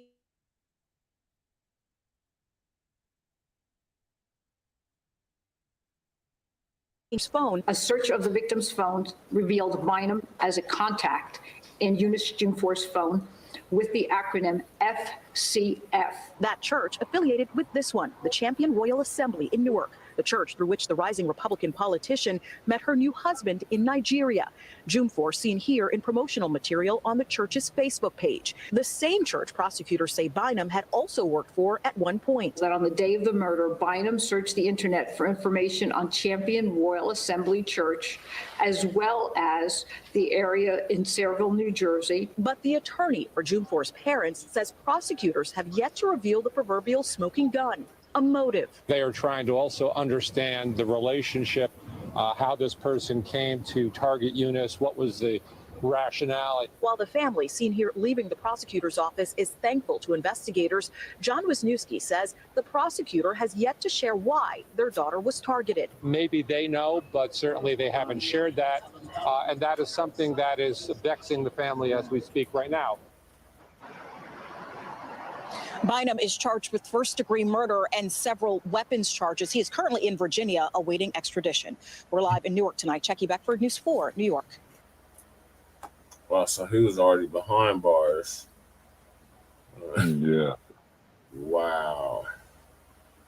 Yeah. What are your thoughts on this, Shabaka? Okay, I said it's very interesting. It's more to it than that the press is letting on to. Uh-huh. Yeah, and then on top of it as well, too, I'm sorry to see a young woman, get gunned down like that. But it could have been, some political machinations by it. This is just a theory, scenario, actually. They might needed her or wanted her on a key vote. And she probably was going to vote the other way against it. Or, these two people, have a history. You know what I mean? Yeah. And probably, he was probably seeing her and then she went on to marry somebody else. Yeah. That Fatal could be a attraction. motive. Yeah. A crime of passion. Or it could be a downright setup. You know what I'm saying? You see, it could be a downright setup. What are your thoughts, Lady Che? Mike.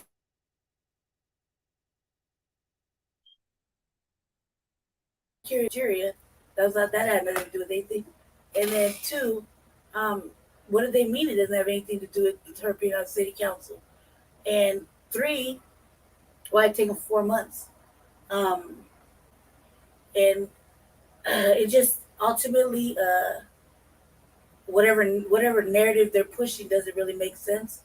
Even if this dude is, he did it or whatever, he didn't do it. It just kind of added more suspicion, because what was she talking about? What is she talking about at city council that, they would put her as a target, and she's just a regular woman after work. She's a Republican. Yeah, in a Democratic state. Isn't New Jersey usually, don't they vote Democrat? So she's the only sister on the board. I believe so. Yeah. I think she's the only Republican on the city council board. Yeah. But she's the only sister on there. Yeah, more than likely that town that she represents don't seem like it has a lot of black people, but they kept talking about Newark, so I think it's like a suburb of Newark. Can't talk about that. And yeah, because you got a huge black population in Newark, New Jersey. Yeah, in Brick City, but this isn't in Brick City. This is like just outside of Brick City. Mm-hmm.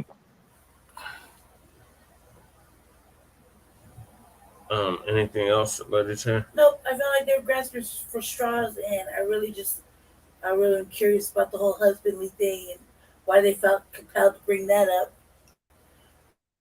Yeah. That was like a pointless piece of information, A lot of it just the fact it just man. The opening, the beginning with the white lady and the gun and all this extra shit, and he's in a hoodie.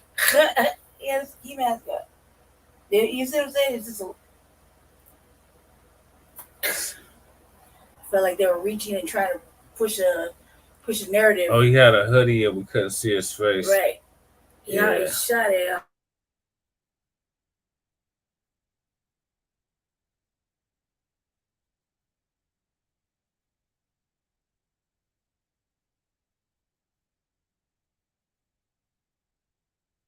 Pretty curious mind. Yeah. Okay. So yeah, our thoughts and prayers go out to her family. Hopefully they get justice for the murder of their loved one. How long was she on the board? Right. They didn't say how. 2021. Oh, so fairly new. Yeah. There's a lot What is to that? What is that town called? Shankerville. What? Shabaka, do you remember what the name of the town was? She represented. I think it's Shankerville. Sherrville or something like that. Yeah, it's Sayreville. Sayreville, yeah. Sayre. Sayerville. Yeah. Sayreville. Oh, that's super south. That's down by New Brunswick. Oh, New Brunswick, New Jersey. Yeah, this is way south of Newark, where she represents or represented. Yeah, I don't think they had that many black people in Israel. It definitely don't look like the town to have any kind of diversity to it. But somehow they elected her as a Republican. Yeah, interesting. No, she's gone. Political, but not political. Oh, it's big time political. The dude from her own church killed her. Crazy. Damn. So our next topic is oh my God, Governor Chris Christy, or former governor of New Jersey, Chris Christy, has announced that he's going to run for president in 2024. And guess who else announced about it? The former Vice President, Mike Pence. Mike Pence. All right. Well, so Pence would be, I think Christie's a Democrat, right? No, Christie. No, wait a minute. No, them is repubs. My bad. Yeah, repubs. Yeah, those are reptilians. Yeah. No, okay. Now, what I wanted to say about Governor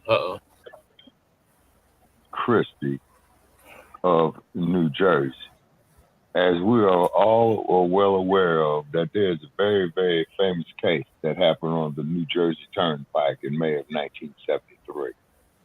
Yeah. Also, too, was a woman who was falsely accused of murdering a New Jersey state trooper. This woman was also shot multiple times. Okay, so there was no way in hell that she could have shot the state trooper. During the time that that there was a bounty placed on her, we all know who we're talking about. Okay, Yes. I'm not going to say her name. I'm not going to say who she's related to.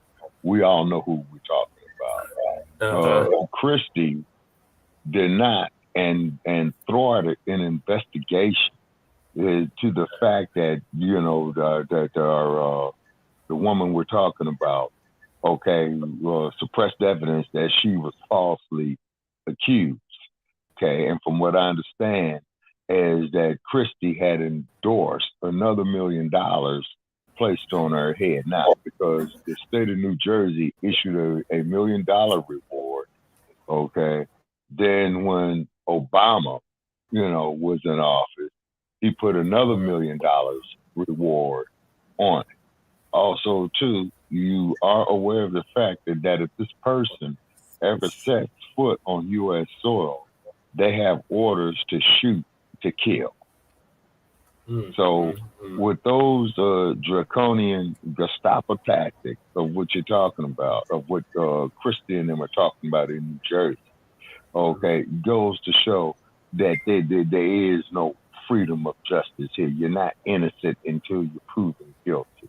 It's simply Especially because if you you're did not black. like what this. Well, basically, that's what I'm getting at. Because they don't dig what you represent. Okay. And this woman has maintained her innocence. Okay, going on the last almost 50 years. 50 years now. Okay, she was granted political asylum. And then, of course, you do know that when the Obama regime had restarted relations with this particular nation that I'm not going to mention, okay, Obama put another $1 million on the bounty against Tupac Johnson, okay? And it's very interesting is that the more that she has stressed her innocence, and then to mention the fact that she herself was shot in this shootout, and she's not a big woman, I believe she's only like about 5'2", 5'3", you see. And then of course of how she was mistreated, when she was taken into custody, where she was beaten, okay, in a hospital bed to extort a confession out of her. And the chief executive, Chris Christy, who was the chief executive of that state, being the governor, it seems to me, if there is any sense of any type of motherfucking justice, okay, he would have ordered an investigation, to her claims of her innocence. You see? Yep, I concur. And then, of course, Common, the R&B artist Common, had made a record. He's a hip hop artist. He's a what? He's a hip hop artist. Okay, yeah. He made a record, about this situation, and that they put pressure on him, from Los Angeles, that he shouldn't make no record about her and stuff like that. Then they also tried to fabricate other evidence against her, stating that she was the mother hen of a certain squads going out there, to commit these murders and what have you. They say she is innocent, that my gut feeling tells. But keep in mind that fervent history, which was the Black empowerment era, they were very, very afraid of us. So this is why, you got this alphabetized agenda right now, to keep the Black male effeminized. Say. And the person that I'm speaking of, has damn her twins. 75th birthday. Yeah, she has her 75th birthday coming up. Leave the woman alone, okay? Right. Leave the woman alone, okay?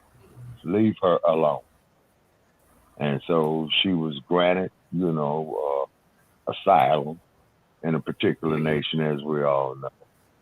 She had also did a lecture in 1996 stating that if she ever sets foot on U.S. soil or territory, she is to be shot on sight with orders of shoot to kill.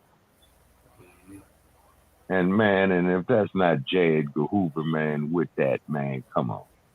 And then Christy, getting back to there holds a press. But getting back to Christy with his fat, nasty ass, okay? Is that, he endorsed that, calls her all kind of derogatory terms and stuff like that. And then saying, and then, of course, they put some coon up there to say, she's this, she's that, and I mean, and it's very, very interesting of even with Obama, of how when they have a anti-Black agenda going on, they always get a Negro to put up there, to endorse this crap. Always. Rather if it was that Sheriff Clark in Milwaukee County, rather if it was Obama, Colin Powell, those type of individuals. You see? And it's incredible of how this slave mentality still has the chain on our brain. You see, it's just downright incredible. You see, and so I appreciate Common, making the record. You know what I'm saying? And as Common said, and may God bless her soul. We'll see. Yeah. I'm gonna play the video, Shabaka. Yes. Sir. Oh, you got the panties, huh?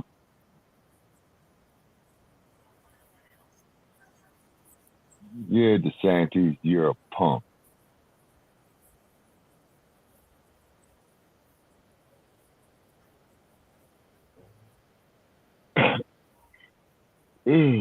What? Yeah, I'm about to lay it down, y'all. Let's see if we can get this last vision on Christy with his fat ass.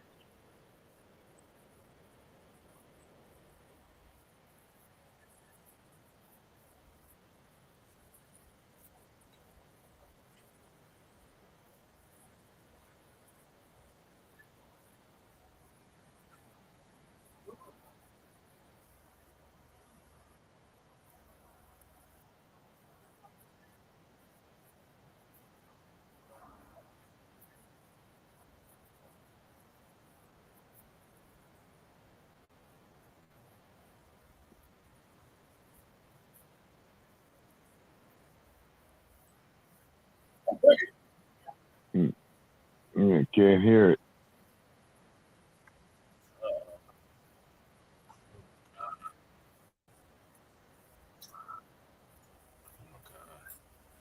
Okay, I don't know how you can't hear it. Oh man, God damn it! Why does it keep happening to me? These shit?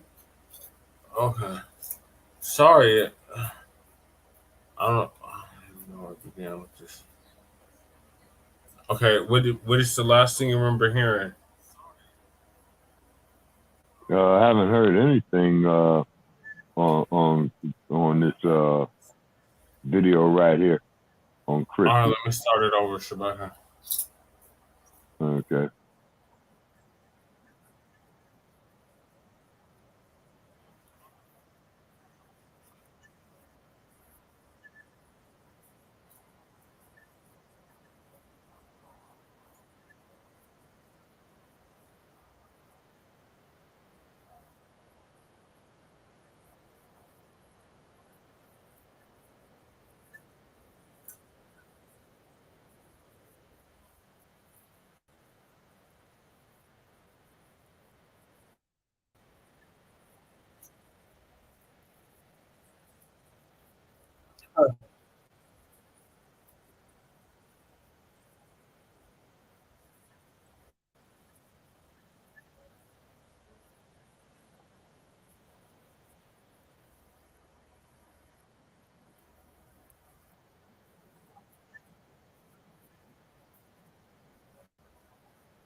Still can't hear anything. What the hell, man? Okay, can you hear it now, Shabaka? No, sir. So you didn't hear none of the video again? No. Maybe you need to refresh the video. I don't know. Just trying that out.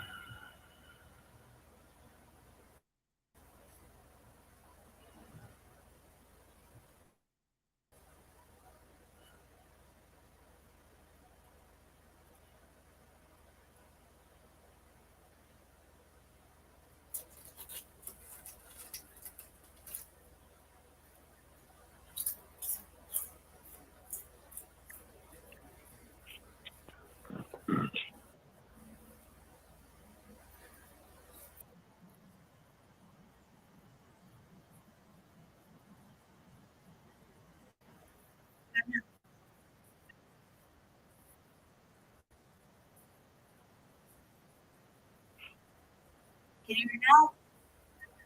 Can you hear it now, Nope. Shabaka? No, sir. Shit. 4 people tuning in. I don't know how y'all can't hear it. Try again. Brother got a shadow ban.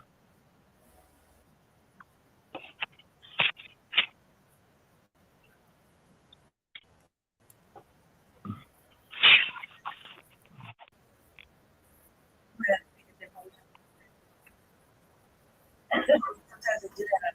And listen. You have to pick a different.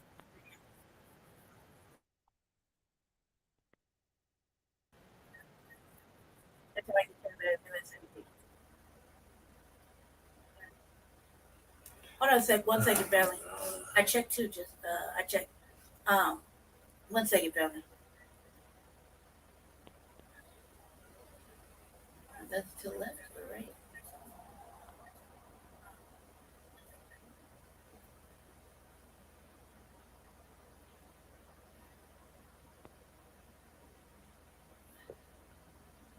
Hey, we do have some breaking news, actually, Joe, on the 2024 Okay, Republican now I can primary. hear it. It's not about Another Ivy Leaguer running for president?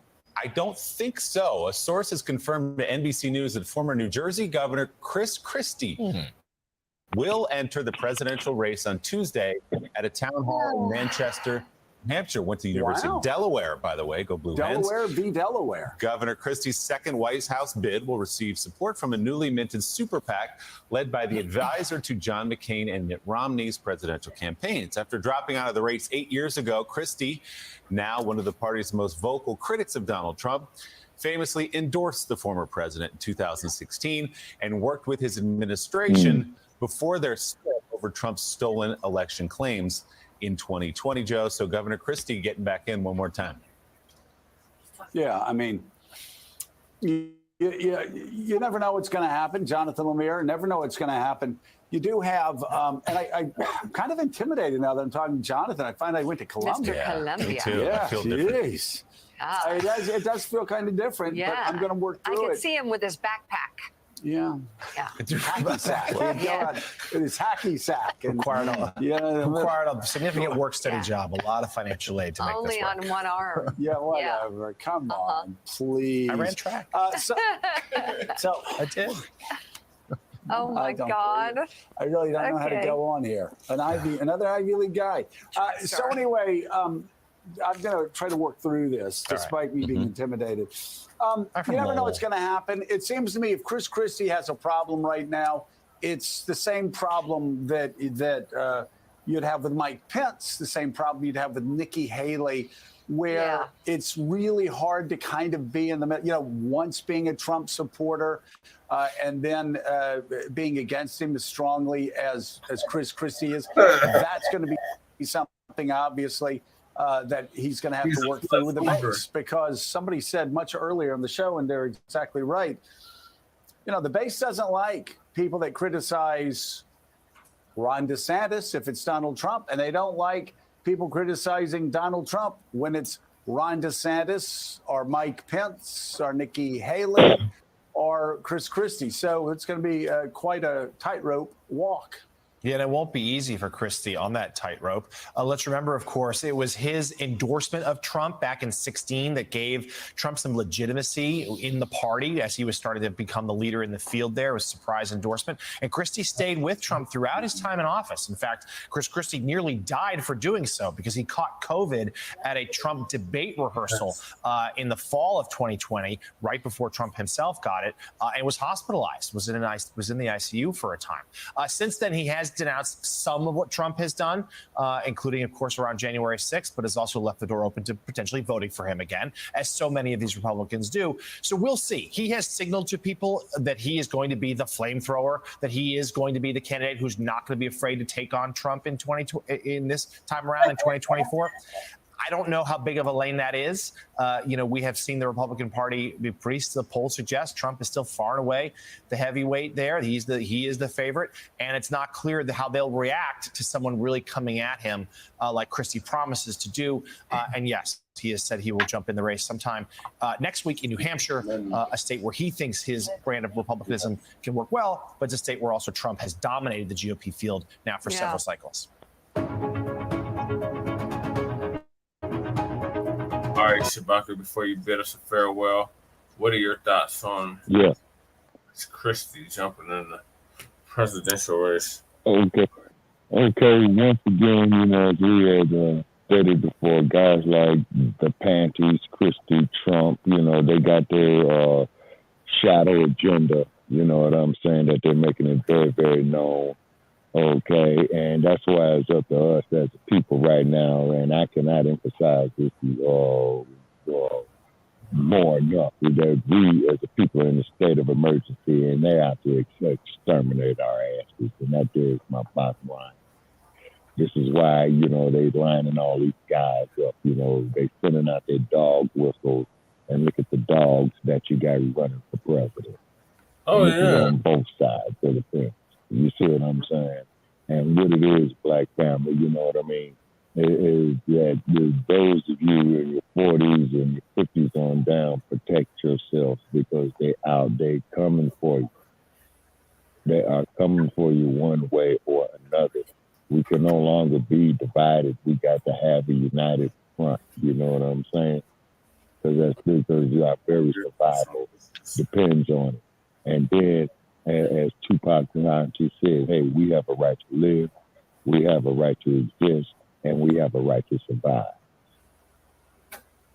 And all this high-tech stuff and this nanotechnology, like look what happened with Mr. Jamie Foxx, okay, you got to look at that other brother, regardless of what factions you all are from, regardless from New York to Los Angeles, hey, we are all we got. And these crackers are not playing. Mm-hmm. Okay. And they are not playing. Right.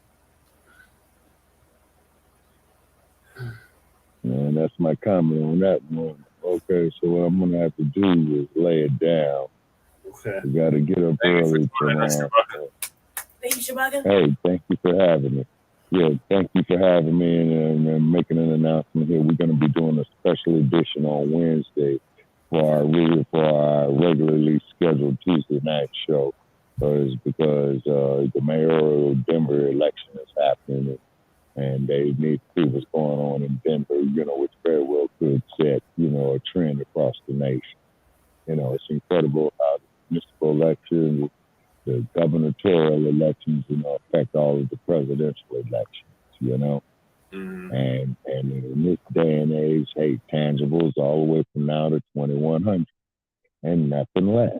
Because we have a right to survive, we have a right to live, and we also have a right to be progressive. Okay, face it, family. Even Dr. King realized his mistake. It's a burning house. It ain't working. We are all we got. Okay? And let's look at Freddie D, the X-Men, Garvey. You see what I mean? Even the former heavyweight champ Ali told you in his heyday, before his transition, they out to do what's in, Black family. They don't care if you're from Ethiopia. They don't care if you're from South Central Los Angeles.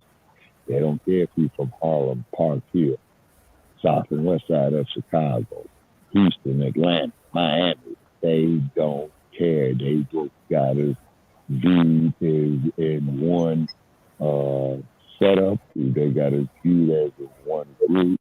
Okay. And their game, ladies and gentlemen, is that they are out to exterminate us. Yep. That's the name of the game. My closing comment. Yes, sir. And everything else is bullshit. That's the harsh reality right there.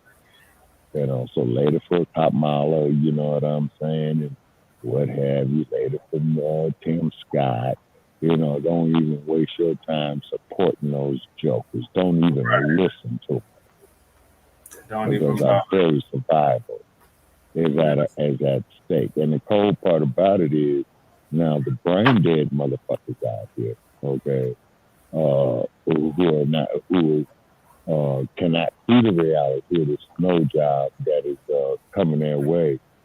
Hey, all I can say, got to give you guys some power too, because you're gonna need it.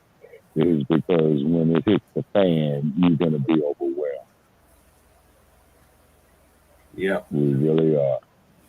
We're going to be overwhelmed. They are not playing. The Penny Annie dude. You know what I'm saying? Rick and Howe. Dylan Roof. Okay. The Orange dude. Is there anything else more that needs to be said of what we're looking at it? Then the business was the Proud Boy. You know what I mean? See, the dump. The punk down there in Florida, the panties. Okay? And I'm saying, yeah, I said he's a transvestite and he wears women's underwear. Yeah. That trick. And the sad part about it is, Black family, that bullshit that he is pushing, man, okay, is picking up momentum, man. The books is just the beginning. Him banning the books is just the beginning. They got the robot dogs now. San Francisco PD got it. Okay. You got artificial intelligence. The only thing left is for them to do is to program the race coach. Yep. Here's my closing comment right there. All right. Well, thank you for joining us, Shabaka. Where can the people find you? Oh, yeah. Follow me, or follow our podcast, Shabaka's Black Experience Enhanced, on Facebook, on the Tweety Bird, Shabaka, capital EXP. Check us on Blog Talk Radio. They are shadow banning us, folks, so please Google our past episodes. You should be able to do it. And Blog Talk, yeah, I'm putting it out there on public. You are shadow banned of Shabaka's Black Experience Enhanced. Okay, we understand that you hate and dislike the truth, but at least give us some free air time. After all, we're paying for it. Okay, folks, this is Shabaka Sankor from Las Vegas, Nevada. I'm out. Take care. All right, Rock, have a good night. Yes, sir. All right, thank y'all for staying with us. We are starting to wind down. So Mike Pence, the former vice president to Trump, also announces that he's running for president in 2024. So we're gonna get to that.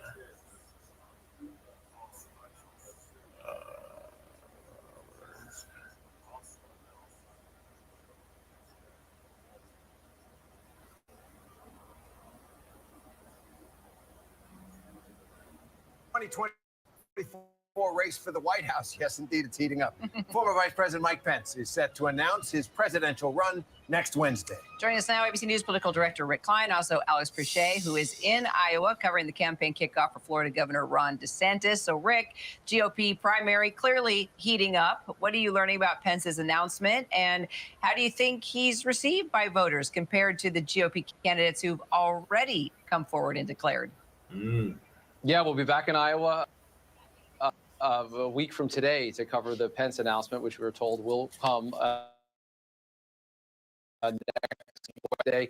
Not a big surprise. He's been openly talking about this possibility for some time, but there isn't much in his favorability numbers that suggests that he's done anything more to convince a lot of skeptical voters. It does look in the latest polling that he's kind of taken it from both sides.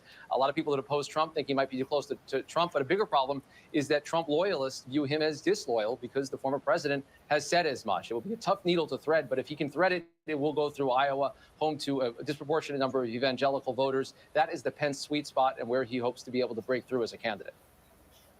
And Alex, yeah, there's no question that he's seen as a traitor by Trump. Pence does have a lot of name recognition, though, Alex. He's not named Trump, of course, but he's known to the country. You know, what do you think? How can his race for the White House impact this crowded Republican primary? Well, Terry, I mean, I think he's arguably the biggest name to enter this race. It's not either Trump or DeSantis, right? But on the topic of DeSantis, specifically, he has tried to campaign and make this a two-person race. We know that he's positioned this race that way to donors. It's been successful for him the last few months. Well, this increasing field, and certainly with the former vice president now entering, well, it changes that calculation, right? It changes the shaping there. And so I think that as Rick pointed out, certainly the former vice president has his own challenges threading a needle, being a part of that Trump administration, which will certainly resonate with some of the evangelicals here in Iowa, his principles and his policies, but also that Trump has called him out specifically as a traitor. And then now you juxtapose that with another politically aligned candidate in DeSantis. It's going to be a very, very tightly contested field here.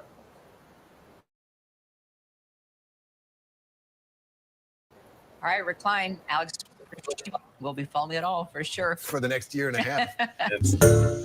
Hi, everyone. George Stephanopoulos here. Thanks for checking out the ABC News YouTube channel. So it's like everybody that ran with Trump or served under Trump is now wants to run against him for president.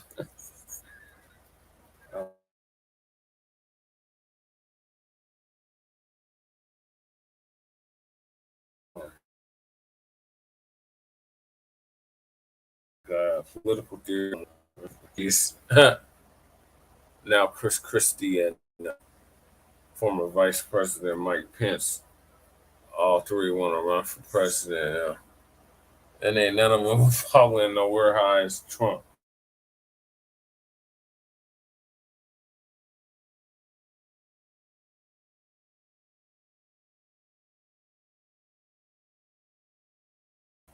It's like you already know Trump is going to be the Republican running for president. There's 7 Democrats. It's crazy. What are your thoughts with the chair on Pence? Christie and Pence? Well, it's kind of an awkward little turn of events, considering Pence was with Trump, right? Yep. That's kind of an awkward little turn of events. Who's his vice president? Right. and the way that went down, wasn't a rip. Christy, it's like sounds good. However, right now everybody's just jumping in. Republicans feel like because the Democrats are in a bad light right now, that they might as well just flood the waves. It's not really going to do anything good. Nobody's talking about anything really substantial yet. Nobody's really saying what they are.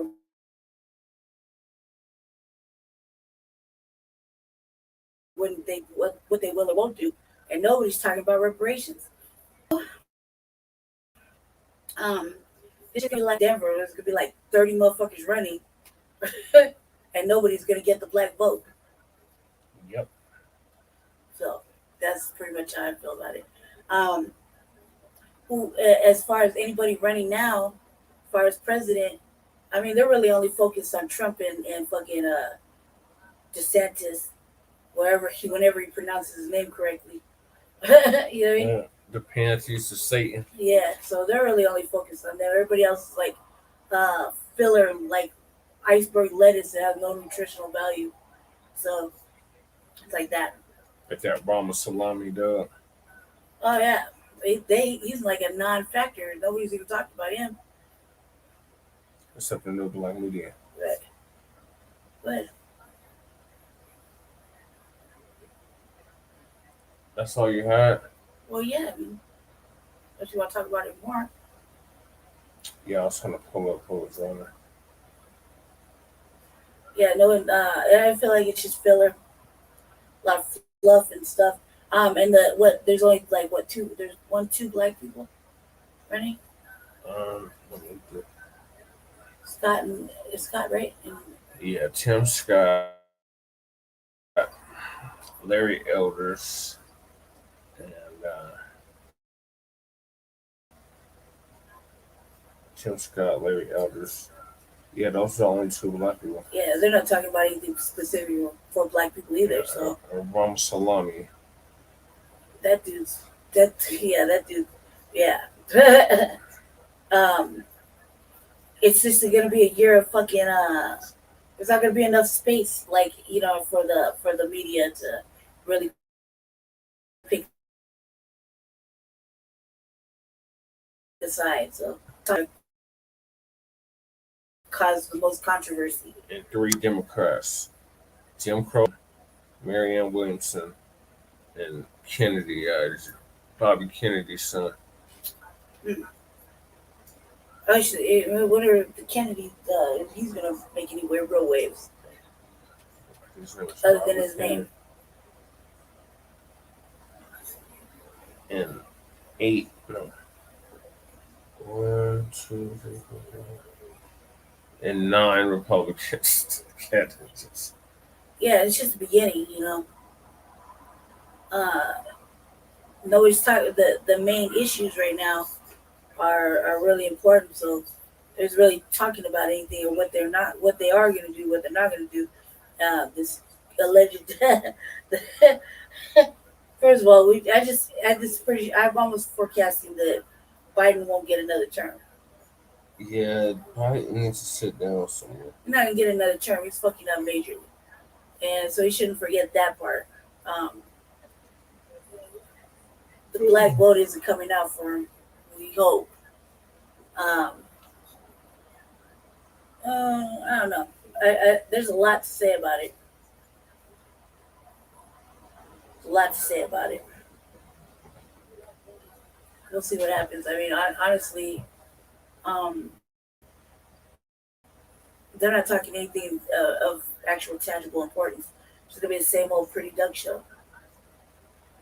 It's the damn clown show. Mm-hmm. Look at this shit. This shit looks horrible. You got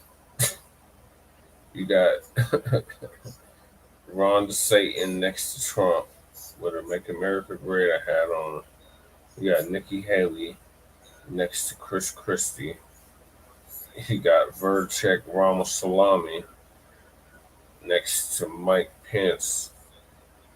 And then you got Tim Scott, Liz Cheney, some more right-wing Republicans.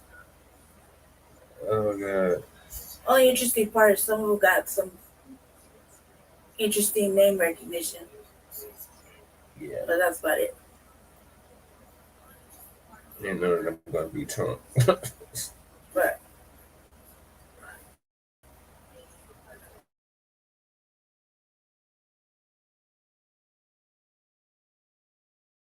Well, no, coming out the box hot, so. And on the Democratic talk at Greg Marshall Dixon of South Carolina when he confronted you in front of a crowd of people. Oh, yeah, that part.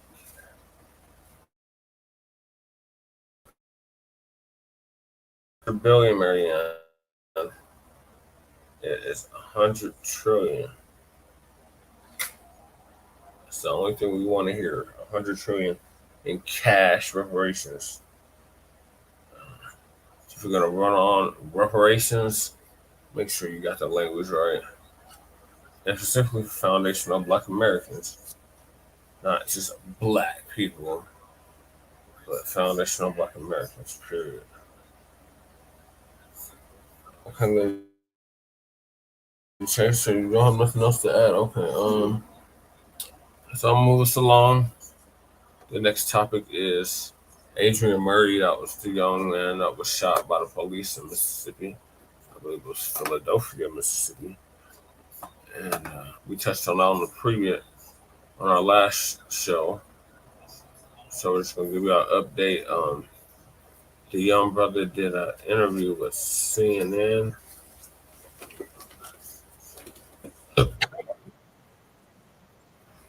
So, yeah, let me pull that article up for y'all. Shout out to our viewers. We definitely appreciate y'all sticking with us through these technical difficulties.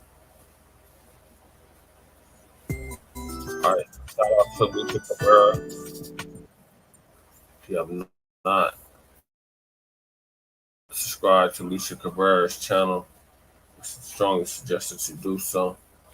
And support this sister. She was brought to my attention by the one and only Professor Blacc Truth, commonly mistaken for Jason Blacc, but they're two different people. Professor Blacc Truth, when he was shadow banned for like a month, he listed out some more channels of Black content creators that did news commentary. So Lisa Cabrera was one of the people that he named. Another person was Mad Black. And I can't remember the third person. Support New Black Media.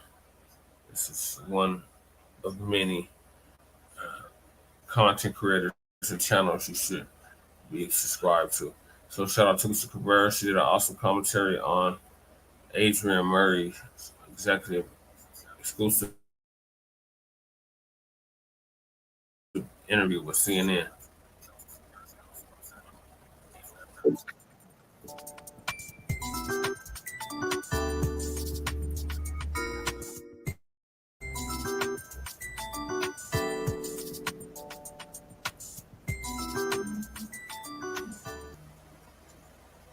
Ladies and gentlemen, Aderrien Murray, who you're seeing, the 11-year-old that was shot by a reckless Mississippi cop, he did an interview on CNN. I do have the clip from the interview that I'm going to let you see, but he said he's having nightmares. This child is not sleeping like he should.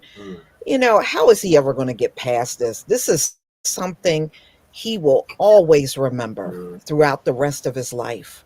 And how do you rebuild a trust that was never there in the first place with police officers? You know, because I was hearing some, well, you know, he's going to have to rebuild trust. No, he really doesn't. You know, many of us do not trust the police. And I wouldn't blame him one bit. Especially you're the one that called the cops and you end up getting shot. Yeah. You know? And just the whole thing is so upsetting. But I'm going to let you listen to what he had to say about what his nights are like now. Since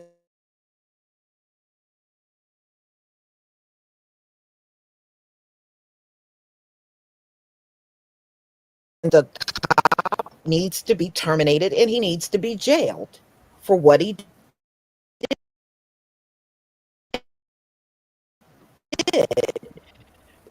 You know, it's one thing, we're not on no video defending black cops because they're a cop and they were just doing their job. We ain't, if we see wickedness in a cop or in their actions, you ain't gonna see a bunch of us going on any video to defend anything like some of them folks do. They don't have no problem defending these old unruly behind cops out here. Yeah. Acting more criminal than the people they're apprehending. See, they don't have no problem doing that. You're not going to catch any of us defending these cops, especially this particular cop that shot this 11-year-old. You won't see nary video, just like you didn't see one video of anybody in our community defending what they did to Tyree Nichols. Right. You're not going to find any of us backing those cops up. So I'm going to let you listen to what he had to say, and I'll be back with the rest of my commentary. Aderrien is remarkably in good spirits for what he went through, but he does tell me when he's alone in his room at night, the weight of what he went through does hit him. Sometimes I can see myself laying inside the coffin.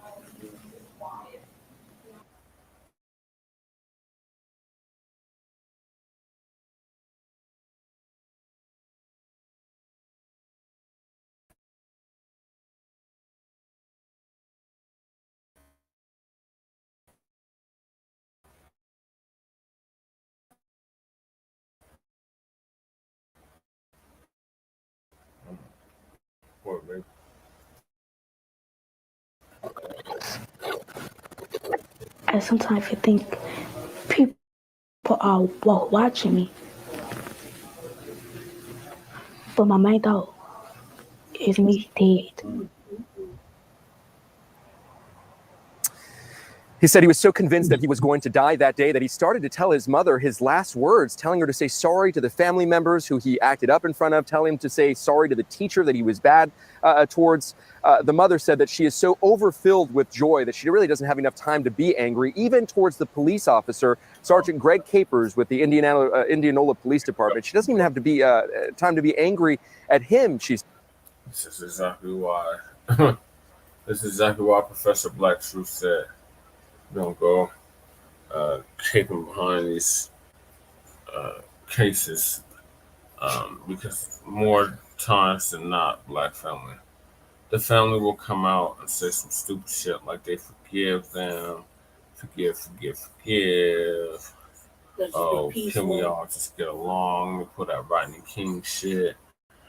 Can we just be peaceful? We don't want any protests. If we do have protests, we want them to be peaceful. No, the hell with all that.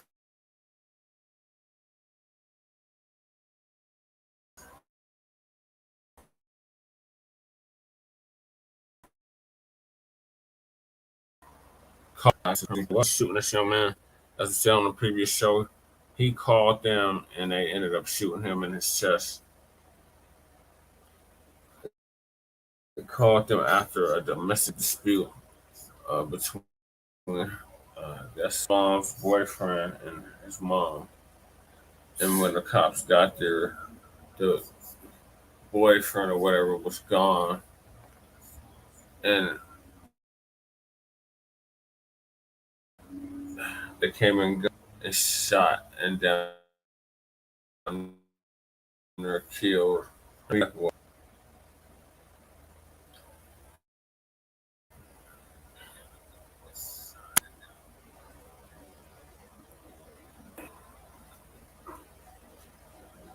says. She does, though, want him fired and never to work as a police officer in this country again. We're standing in front of their attorney's office because just in a few minutes, they're going to announce a federal lawsuit that they've filed seeking $5 million in damages from the city as well as the local police department. Man, so they're getting a check. That's all they wanted. His family was a goddamn check. And they're still not going to call us what it is. This is still under investigation. The Mississippi Bureau of Investigation is handling this. They have body camera that they have not yet released of this incident. Meanwhile, Brianna, very quickly, we have reached out to Sergeant Greg Capers repeatedly, but he has not gotten back to us. Brianna? Yeah, maybe that body camera will reveal how this could happen. I think that is what is on everyone's mind as we see this traumatized little boy. Nick, thank you for bringing that to us. Jim? All right, let's discuss more what happens next in this case. The Murray's family attorney, Carlos Moore, joining us now. And Carlos, thanks so much for taking the time today. It's not been crump. Thanks for having me. Well, first, when I hear that little boy, 11 years old, struggling a little bit as he continues to recover, just feel so much for him. You can see how much he's been through here. Can you tell us how he's doing? That's why they're getting that $5 million. Yeah, he has been through more than any 11-year-old boy should ever go through it. Especially during the summertime when he should be vacationing from a hard years of work at school. But he's struggling. He is trying to stay in good spirits. He's trying to comfort his mother because she feels that it's her fault. But he's a remarkable young man. Still has some pain in his side. Still struggles to breathe. But he's blessed to be alive, and he gives all praise to God. Okay, ladies and gentlemen. So I'm glad he was well enough to even do an interview with CNN, but I'm sorry to hear about the pain he's in, the trouble he's having with breathing, and of course he would have trouble.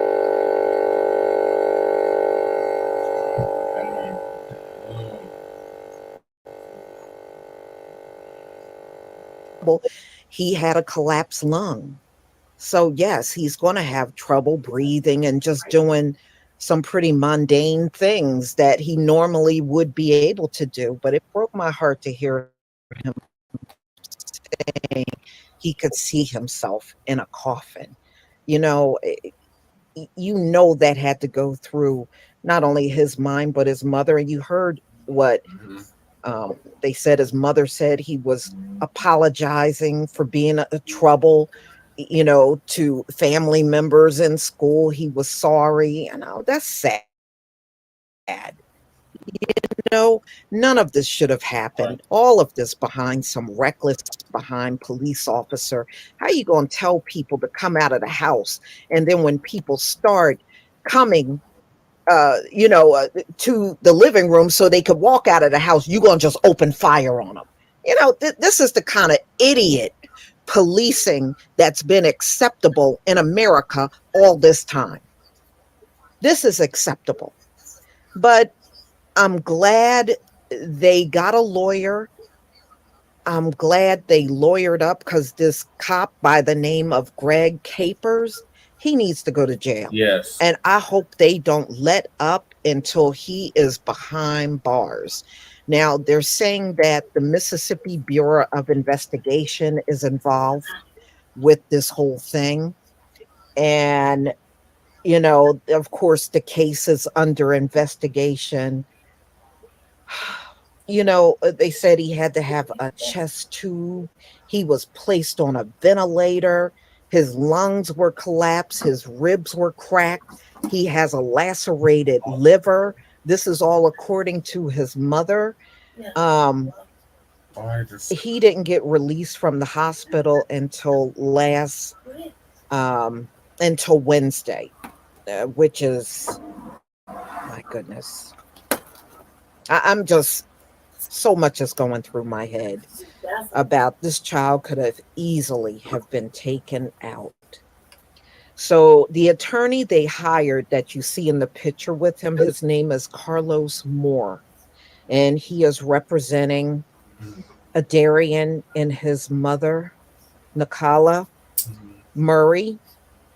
And and there were other children in the house. It's no telling how many could have gotten hurt behind this reckless behind officer. So Aderrien said, before he called the police for aid, he actually trusted the police. And I think that's where we need to talk to our children about the reality of policing in America, and not be so trusting. Right. Because, as you can see, that cop was not there for that family. You don't do that to people that you are really there for and you're trying to protect. Shooting into a house, when the call came from there is just reckless to me.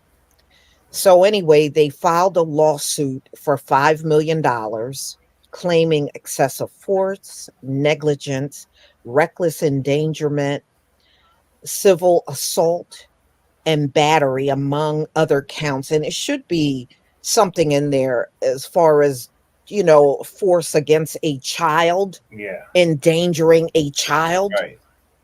Shoot, you definitely don't want to leave that off. Right. So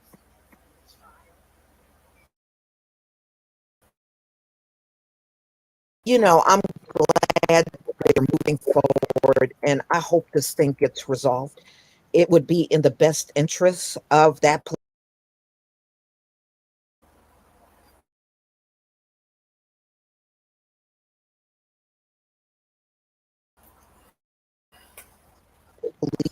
department to resolve this one very quickly, because it just looks bad for a cop to show up on the scene when a child called because this woman's, I guess this was her ex-boyfriend, and the father of one of her children shows up all angry at 4 a.m.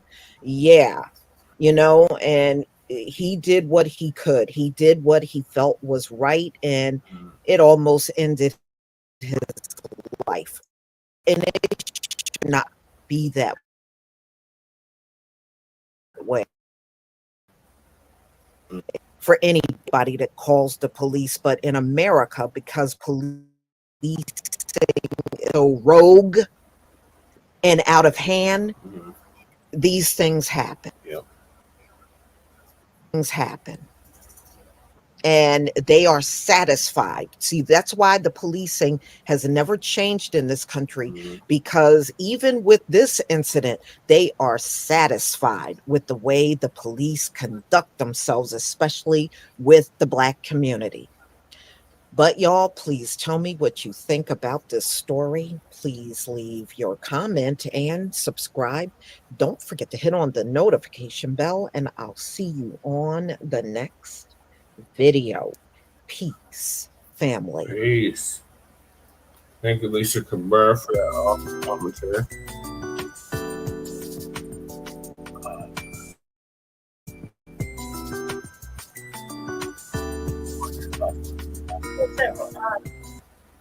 I don't think a little boy owes anybody a fucking apology, especially like the school, his family, whatever. Or he's just a little boy. He didn't do anything to deserve that at all. In fact, he did what any little boy would want to do, is protect his mother, and call. It's an ugly situation. The thing that really upset me about that is that they are it looks like they're looking for money or whatever settlement, not really caring too much whether or not he gets punished. The police officer gets punished to the full extent. He could have killed that little boy. The fact that he should really be ashamed of himself for being a Black man shooting a Black boy. The other thing is, I guess we gotta have this conversation not only about the policing and the policing, that should be off top, but how the police treat young Black boys and girls. as well as adult Black men and women. The other thing is to really have a discussion about what kind of individual you bring around your children's house, around your house with your children in it at 4:00 in the morning when he's acting his goddamn fool, and your kid is in there and scared, so worried that something bad is gonna happen to you. You gotta reach out and call the police, only for the police to turn around and just pluck you in the chest. There's a real fucking situation. Does she feels guilty? Well, yeah, she should. She absolutely should. I mean, she didn't know, but first of all, she shouldn't have that kind of situation going on. If there's a reason for why people don't have relationships when they have children, because of certain situations like that, could be the DB.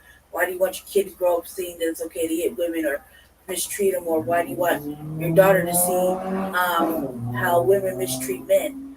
None of those things are okay. The other thing is that what was he supposed to do, but other than try to, keep his mother safe? And now, how is this little boy gonna even apologize for whatever? He don't have nothing to apologize for. And the fact that he's having nightmares and he can't rest, he can't function really well. I mean, like, where's the mental health? Where's the help? Like, that was a very traumatic scenario, and the fact that we don't really hear anything from the mother is another sign that I'm just not digging. When they showed the video, she looked very, very remorseful or upset, or you know what I mean. She had like a blank affect look on her face. It really bothered me. I'm glad that it's not Crump. I'm tired of seeing him collect his motherfucking miles. Or Lee Merritt. Yeah, I'm really glad to see it's not one of them. I just think it's real shit, and that he's gonna have to grow up fearing not only the gun, fearing the police, and having to wonder what's next in his mama's life. It's gonna put the whole house in danger. Those are really big concerns that he shouldn't have to be thinking about, because he's just a little boy. He's just a little boy. Having to fucking take on a grown man fucking defense, and then thinking he's doing the right thing, and knowing goddamn well that he didn't. Who's that man? The man who shot him should be fucking ashamed beside himself. He should be in jail for real. Just that's just horrible. And no, there's no what. We want to sue him for what? Where's the accountability to the mom? No? Right, that's what I said. There's no accountability. It's her fault. She shouldn't be feeling bad about that. I have to say that because we can't pussyfoot around the mother opening the door and letting somebody in at 4:30 in the morning and decide to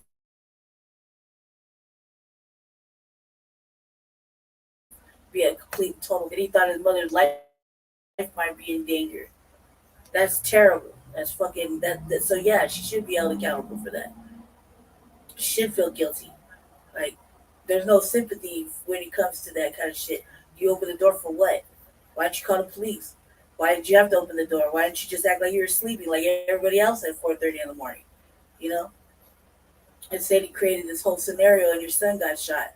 And now come on, man.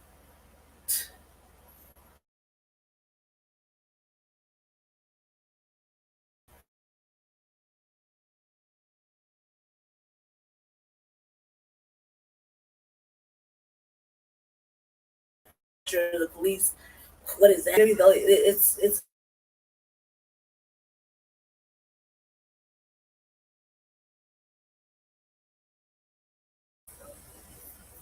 my thoughts are that officer should be thrown under the jail and not be able to police anywhere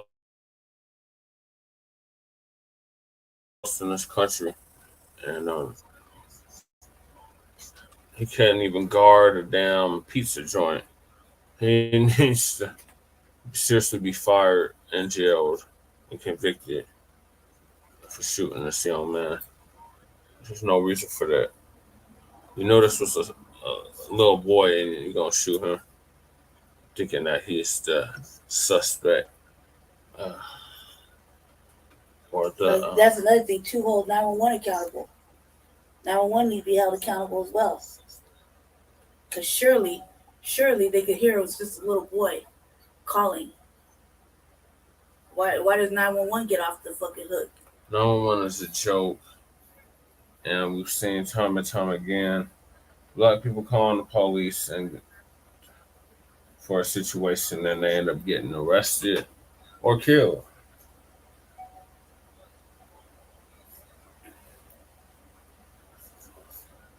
So enough is enough of this.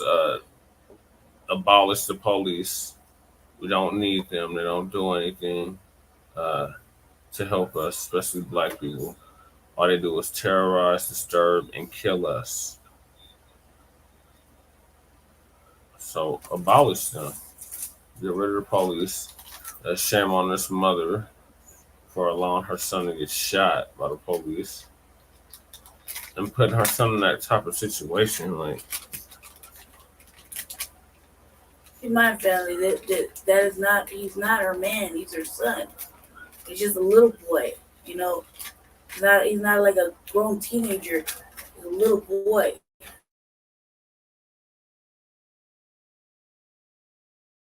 And moral compass try to protect his mother and whatever family was there.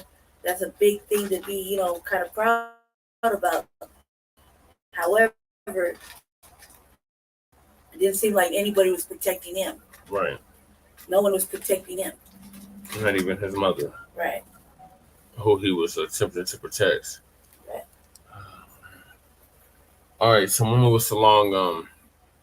The next topic is there is 350 affordable units planned to be built by the Park Hill Golf Course. Now, for those that don't remember, there was a big campaign on 2-0 here in Denver, and 2-0 was going to allow for, as we don't say affordable, we say attainable and accessible housing. It's going to allow for attainable and accessible housing to be built in the rapidly gentrified neighborhood of Northeast Park Hill, where I live.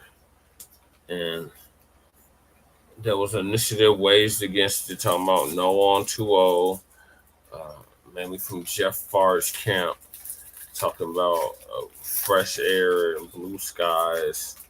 That's what we need. And it's like, no, that's not what the community of Park Hill needs. There's no shortages of parks in Park Hill, let alone in Denver. There's over 200 parks in Denver. There's 78 neighborhoods. Each neighborhood has at least 3 parks. So there's no need to have more parks, especially when we have a housing crisis. We have people that are literally dying on the streets. The city is prioritizing illegal immigrants.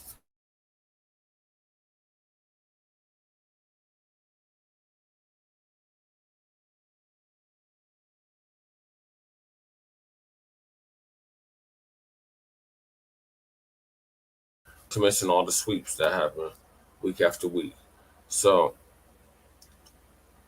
this seems to be a way of going around 2-0 on 2-0.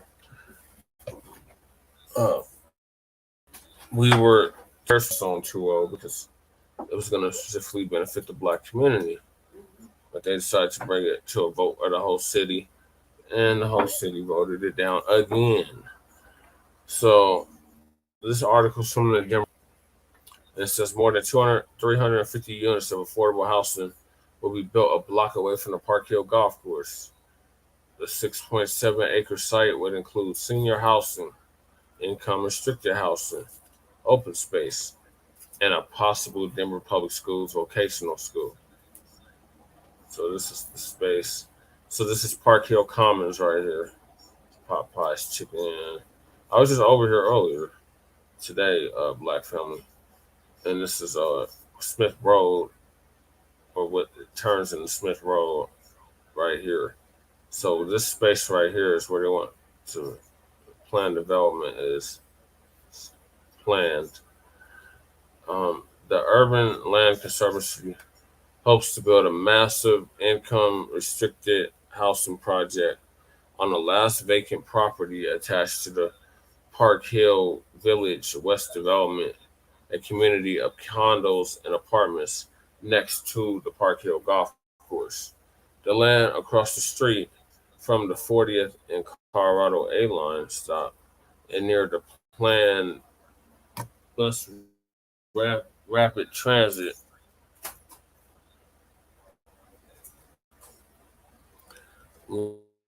line down Carl Boulevard, a magnet for new, diverse, or dense and traffic-oriented development. The urban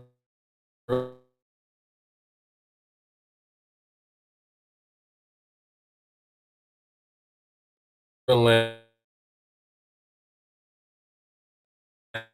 Conservancy picked as the architect. Anna Mauricio,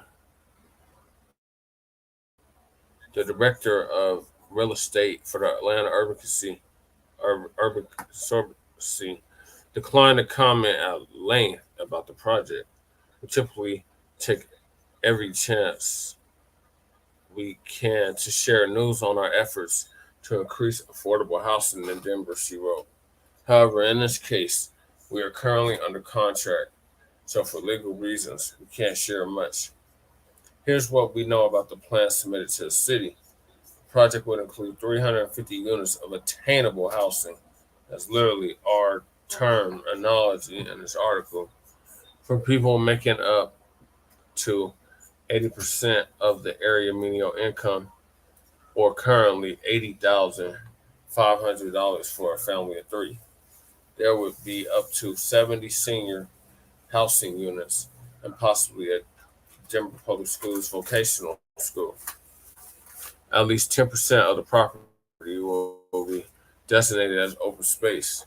The site is located near a strip of restaurants, including Carl's Jr., Popeyes, Subway, Nico Roman and Top Ramen and Rice. To pull off the project, there would need to be some changes to an agreement with the nearby Park Hill Village, a development with a mix of condos and apartments.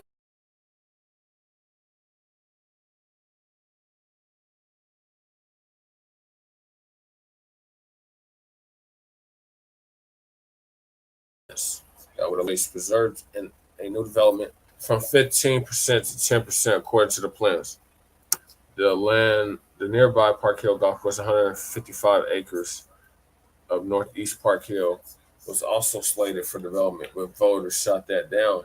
The land was protected by the land conservation easement that mandated the land be used as an 18-hole golf course and for other I'm getting super tongue-tied. Recreational purposes.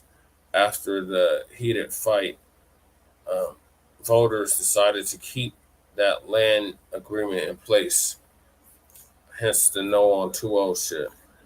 That project would have included more than 3,000 units of income-restricted housing, 25 of which would have been income-restricted, and 75% of which would have been market rate. The developers promised at least 600 affordable units on 11 acres and would have donated land to Brothers Redevelopment and Habitat for Humanity to build it. The new 6.7 acres project will include more than half of the income-restricted housing the 155-acre project promised. Developers of the 6.7 acre parcel hope the new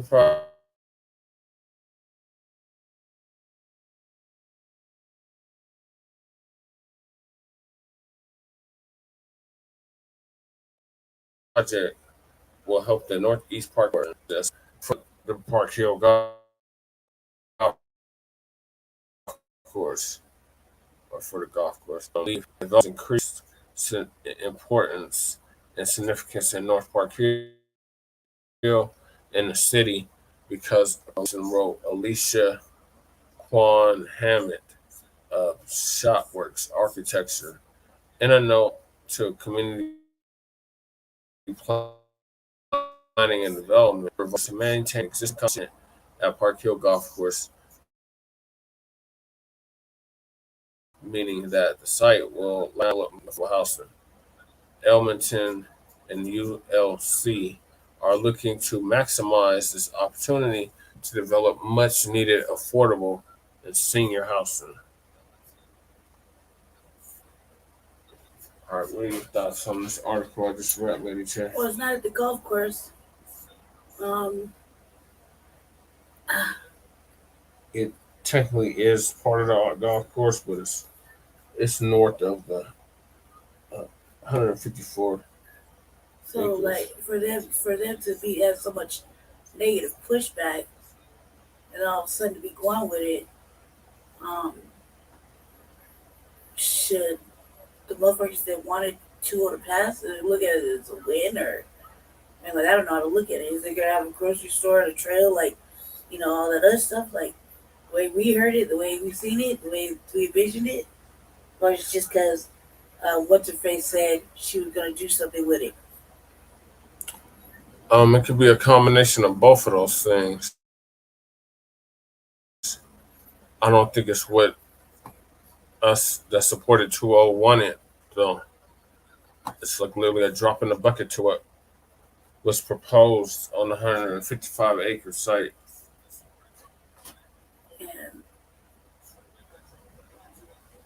there's nothing on that corner, huh? No. And like, you know, the type of people they wanted to live there. When they tried to do the 2O thing, it was heavily talked about and discouraged. Well, it was heavily talked about with the whites, and they were adamantly opposed.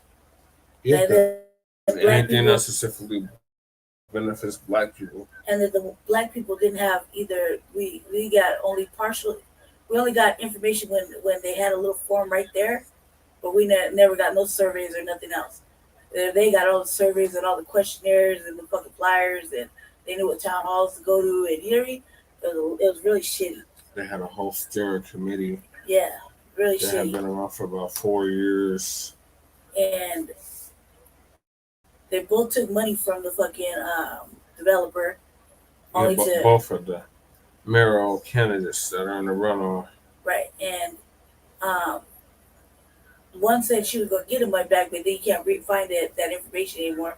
And the other one, well then, when they said no, that fucking door shut and closed and put a lock on it immediately.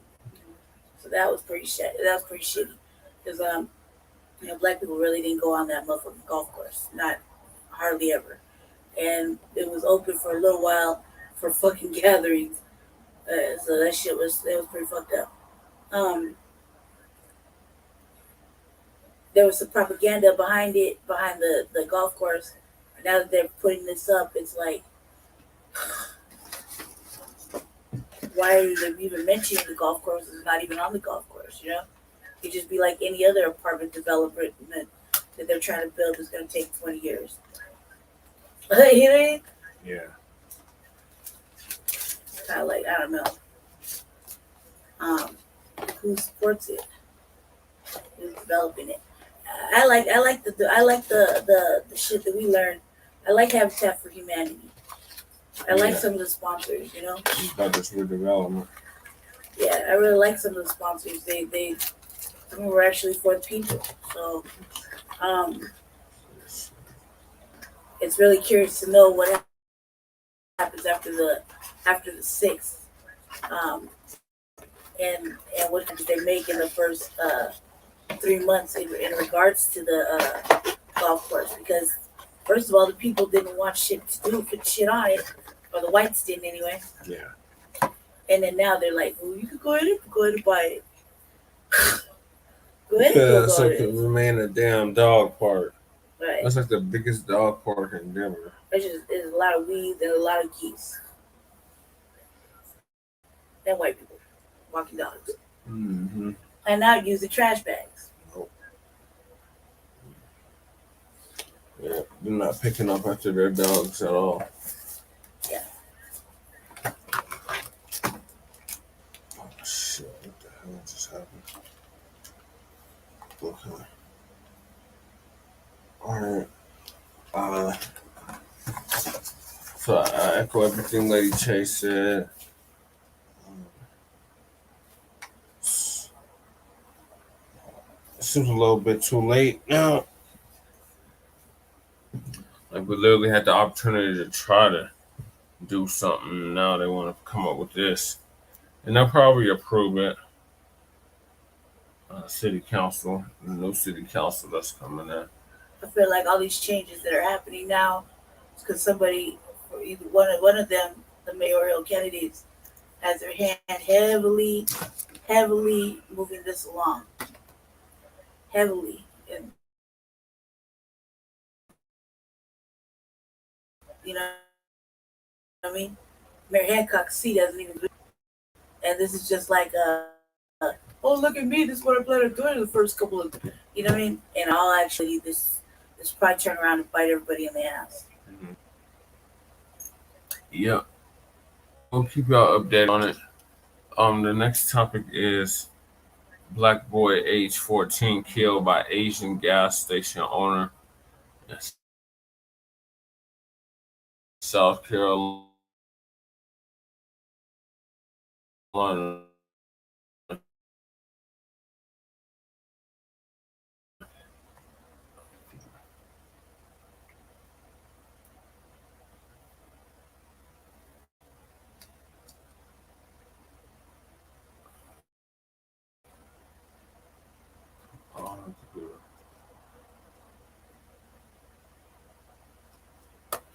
What's the temperature in here?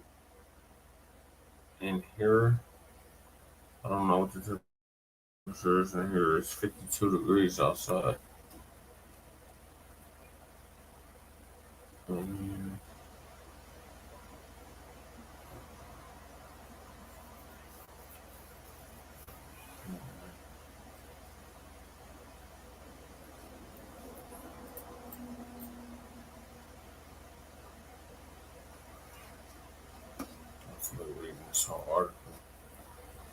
It's a long article.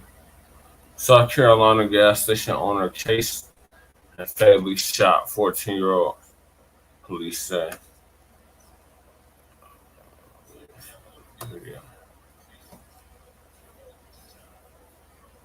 So shout out to Professor Blacc.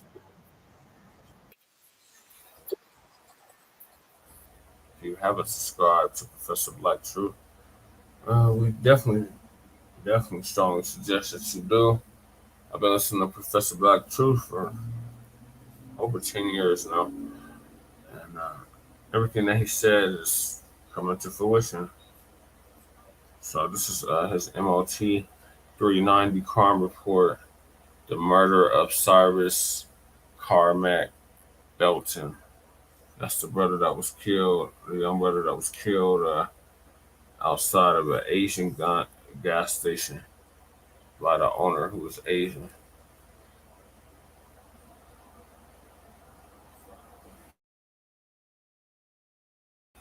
So much for that. Stop Asian hate. What we do about these suspected white supremacists?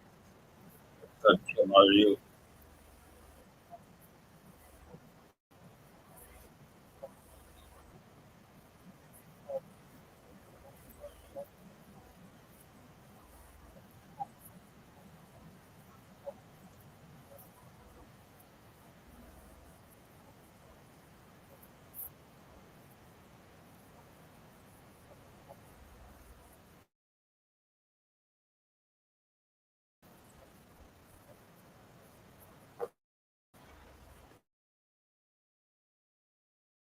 Science distinction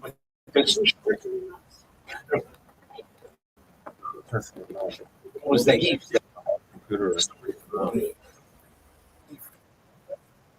But these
break.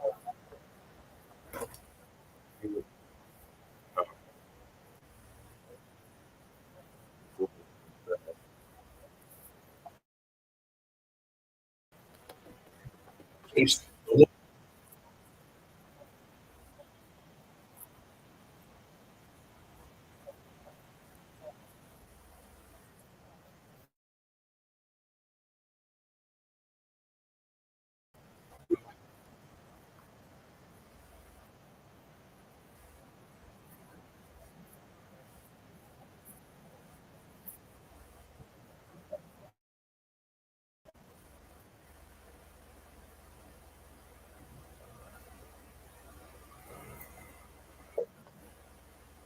Yes.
He was gunned down in a convenience by a woman named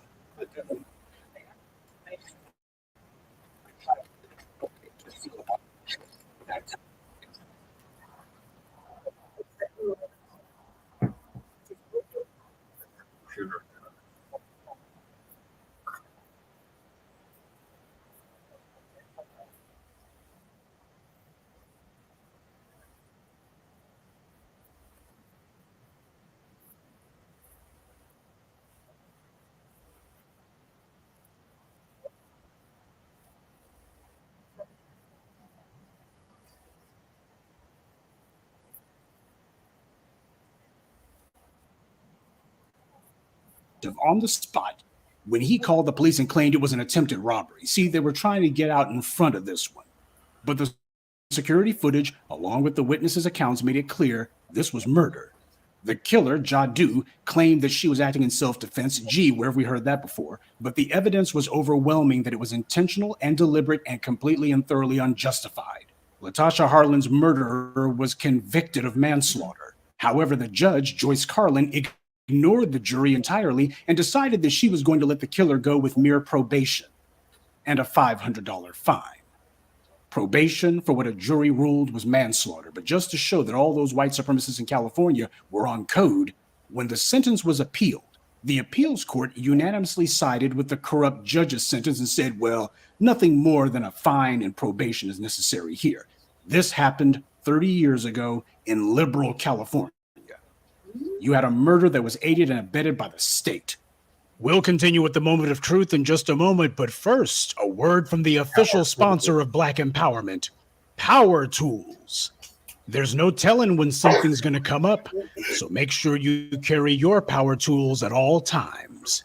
You never know when you're going to need to bring the hammer down, or when you'll have some trash that needs to be blown away, or some obstacle that requires cutting down. Don't get caught empty-handed. Keep your hammer close by. Keep that leaf blower at the ready, and always carry your steel.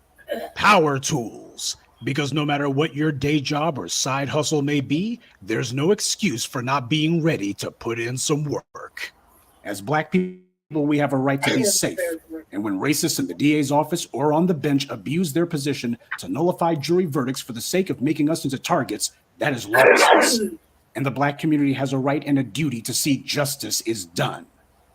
So there's plenty of precedent for this. When Peter Liang was charged for the murder of Akai Gurley, instead of there being nationwide condemnation of him, instead we saw nationwide demonstrations of support from the Asian American community. This was completely unprecedented. Something like this had never happened before. There have been numerous instances where Asian Americans have been killed, in many cases by white assailants, and the killers were not punished. Michael Cho is an example. He was killed by police in 2008. There was no nationwide shows of support for him. More recently, in 2018, Chong Moai Yang was killed. 2 white men have been arrested for it. These were just 2 examples of Asian Americans who were the victims of violent crime. And yet there was not anywhere near the same level of support or outpouring of public demonstration on the behalf of those 2 murder victims. Peter Liang murdered somebody. There's not even a question about it. So why was there so much support for him from his community for a man who everyone agreed was guilty of what he had been charged with? It's because there were a lot of people in the community who see themselves as having white privilege of a sort. The protests for Peter Liang were not because anyone thought that there was some injustice to his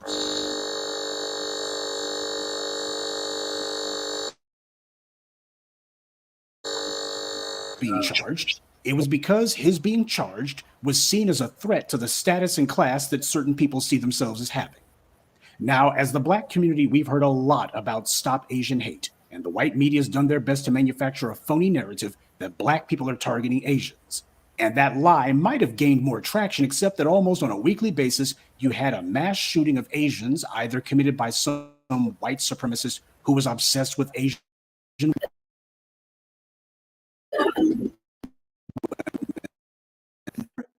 Many cases by Asians themselves, many of whom are suspected to be gang members. We've seen a couple of incidents like those recently. You've had Black people who wanted to be allies to the Asian community during these times and stand in solidarity with them. Stop Asian hate. Well, I want to know where the Asians are to stand with the Black community now. Where are the Asian voices at to condemn Rick Chow? I'm not seeing them. People like Juju Chang say that silence is violence. So what does she call this? Rick Chow is a murderer. Everyone can agree on that, but his son must also be charged.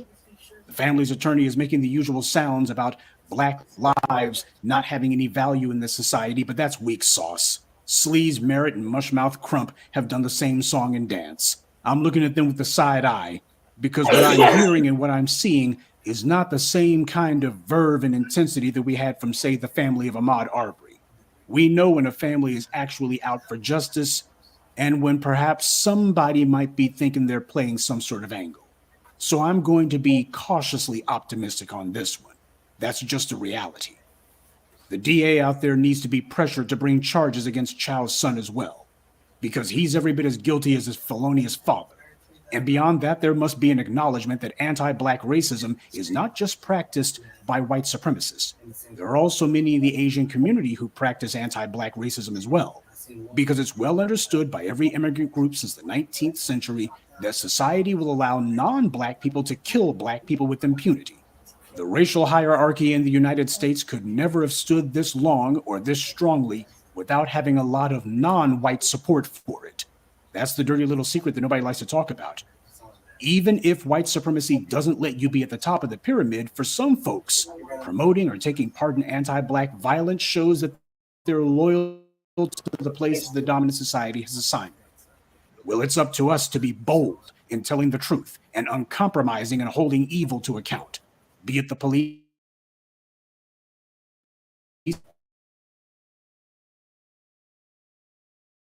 or these street-level thugs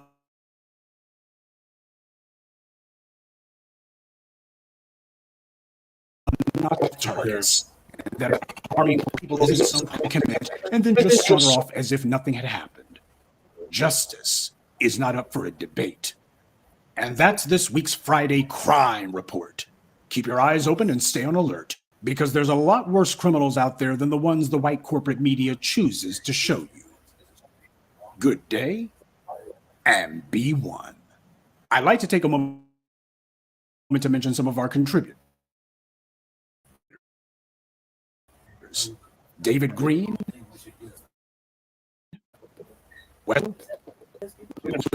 Kenneth Johnson, and Darren Nooks. Salute to everyone for listening, liking, and sharing this message. Black empowerment only exists because of you. Jesse, Yeah. Black Go ahead. empowerment only exists because of you. Yep. Facts. All right. So, what are your thoughts, Lady Sharon? I don't know why anybody wants to support the Asian community, given some of the shit that's been going on. It just baffles me. The same ones that supported Timothy Loman, who killed Philando Castile in Minnesota back in 2016. What does their topic schedule still look like? We got Jamie Foxx, allegedly blinded and paralyzed due to COVID-19 vaccine, and Unhoused Neighbor News, and Unhoused Neighbor Sweets.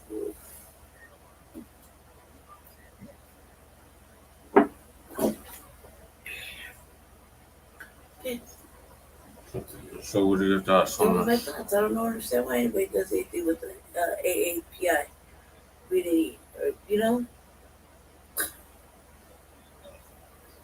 That was my thought. All right. Well, you didn't have one? Are you sure or what?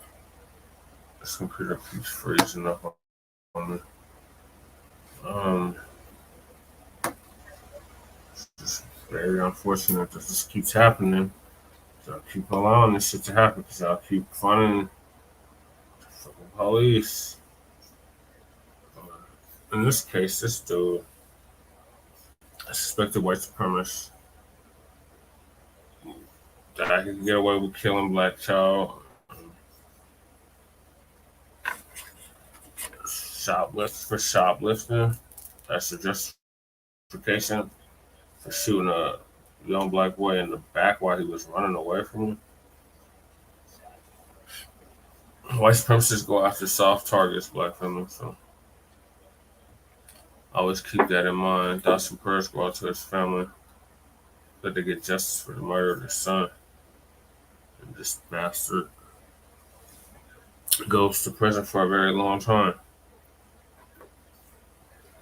in South Carolina.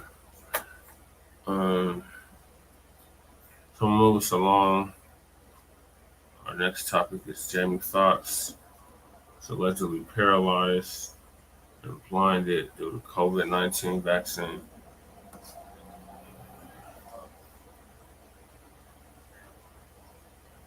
A family member has come out and leaked the video. This is shared. This is switched over. Okay. So shout out to Hip Hop News Uncensored. If you haven't subscribed to them, please do. Video, right? It's circulating across the internet. It's going viral right now. And we're going to have to just talk about this on the other end. So brace yourself for this. This is very disturbing, to say the least. Hey, make sure you guys hit the thumbs up button. Share this video on Facebook and Twitter. All right, let's roll the tape, man. This is crazy.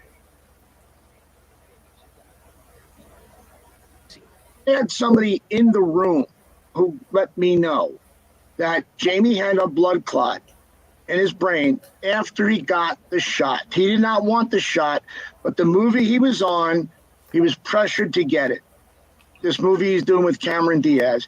And I'm thinking, is that why he blew up on the set a week before this medical emergency happened? Is that why he fired 3 or 4 people because he just had it with these mandates? I don't know. But what I found out from the man in the room was that the blood clot in the brain caused him at that point to be partially paralyzed and blind.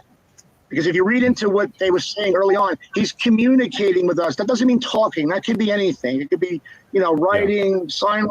So that's journalist AJ Benza giving, his information on what he heard about Jamie Foxx. Now, I never heard about this man from a can of paint. I don't know him from a can of paint. But here's what I'll say. It's not, he could be lying, right? Or he could be telling the truth because nobody knows at this point. Nobody knows exactly what happened. All we know, is what the family's saying and supposedly people around, him saying and if we're going to say that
I don't even know what y'all heard.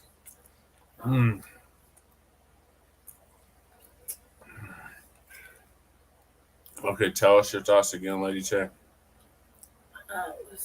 Man, all right. I'd say Drew Pinsky's been a reputable journalist for a while. He's been doing stuff ever since I can remember. He's listened to him on the radio. I'm sure that if he's had credible doctors and whistleblowers that got on his podcast and explained the blood clots through the jab a few times. So I don't think that if this dude is a nobody, I don't think Drew Pinsky would waste his time with having that on his show, considering that he'd be, ending his little career. So he probably did his due diligence. As far as that, it's the best well-kept secrets going on with Jamie Foxx, because nobody really spilled anything. Normally TMZ and everybody's got their heads in it, you know what I mean? What else? That's about it. I had to say all that. All right, so we're gonna keep our better Jamie Foxx in our thoughts and our prayers. We don't know if there's any truth to this, but we'll keep y'all updated on Jamie Foxx's recovery and health. And we warned y'all about that jab. We definitely warned y'all about that jab, so I'm really not putting it past. Also, real quick, before you click on that, I find it really shitty that he was pressured into getting it. Mm-hmm. And I wonder how long that would take, because, the time where the vaccine was going on was like last year. The year before last. It's a lot of stuff to really dig deep into looking into.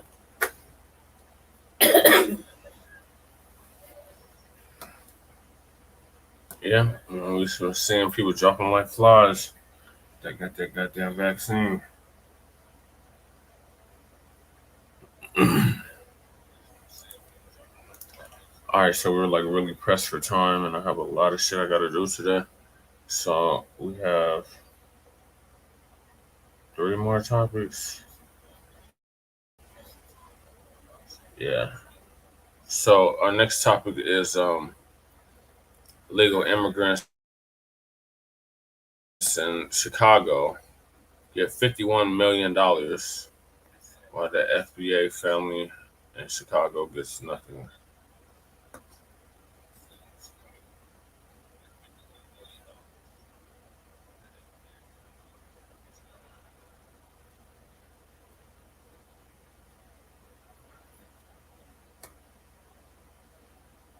So shout out to Uncle Phil. It's awesome commentary on this. Democrats, and if you haven't subscribed to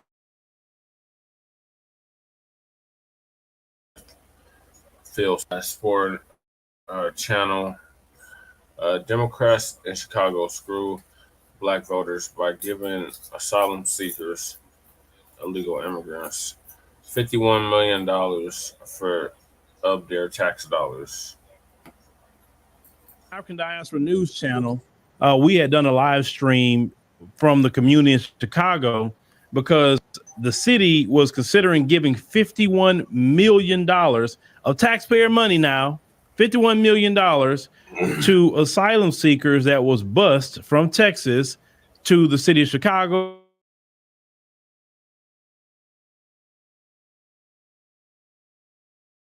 Because they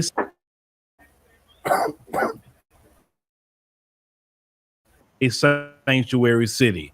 They didn't ask the taxpayers of Chicago to vote on that, to agree to be a sanctuary city. They just come out and say they're a sanctuary city. And that's what a lot of Democrats like to do, is speak for everybody and did not get no one's input on it, yet no one of them are footing the bill. The average everyday citizens are footing the bill. Chicago has been a Democrat stronghold for a long time. If we go back to the time of Rahm Emanuel, he was the mayor of Chicago. He closed 50 schools, 50 in majority Black areas. And everybody say, don't close those schools. Why are you closing schools? If you want to close something, close prisons. Don't close schools. Right. But Rahm Emanuel closed all these schools. If you remember all of that back then. Of course, during his time as mayor, the case of Laquan McDonald had came up. And you know, it's just a lot of drama with Rahm Emanuel, Democrat. Then after him, we know Lori Lightfoot came in, became the mayor. No one really liked her. She was talking down on Black people. Now you have Brandon Johnson as the mayor, all Democrats, okay? And every Democrat administration in the city of Chicago has hurt and harmed Black people. Now, on the way out with Lori Lightfoot, with all the asylum seekers coming in, and let me go ahead and address that part, because the reason why I'm saying the term asylum seekers, a lot of people say, oh, they're illegal immigrants, they're illegal aliens. Actually, they're not. Let me tell you why. In the United States of America, we have asylum laws, unfortunately. Now, those asylum laws was meant for like wars are coming from war zones.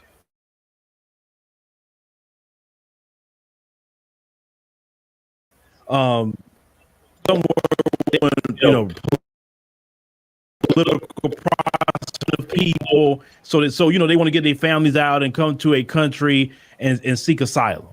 But what ended up happening was the people that's behind all this mass coming to America, they're using the asylum laws to get the people in. So what y'all don't know, and what a lot of people is really saying, oh, they're illegal immigrants.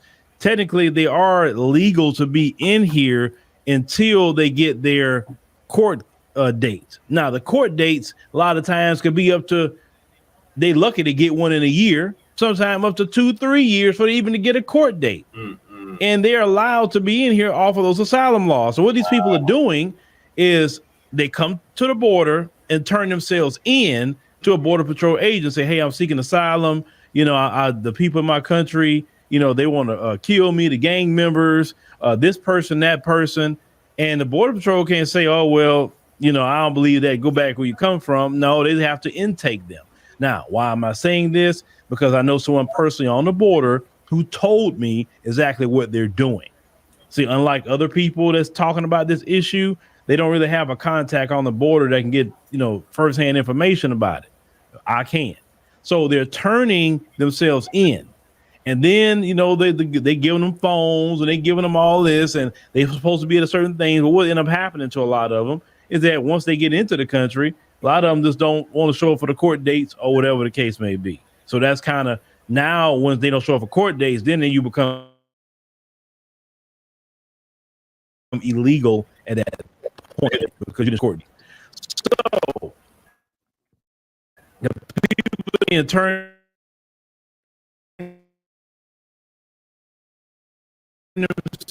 and Greg Abbott say, look, since y'all sanctuary cities, well, let me go ahead and send the people up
You just report back. Yes.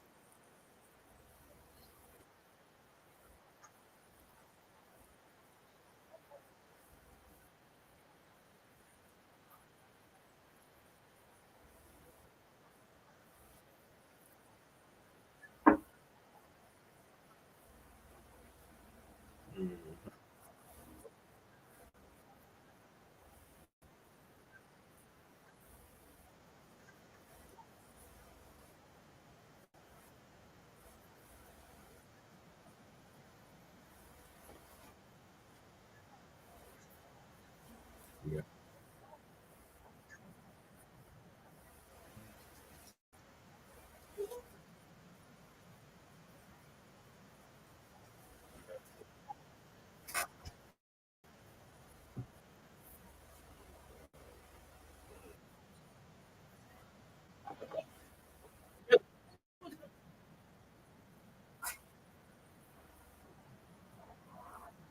Damn.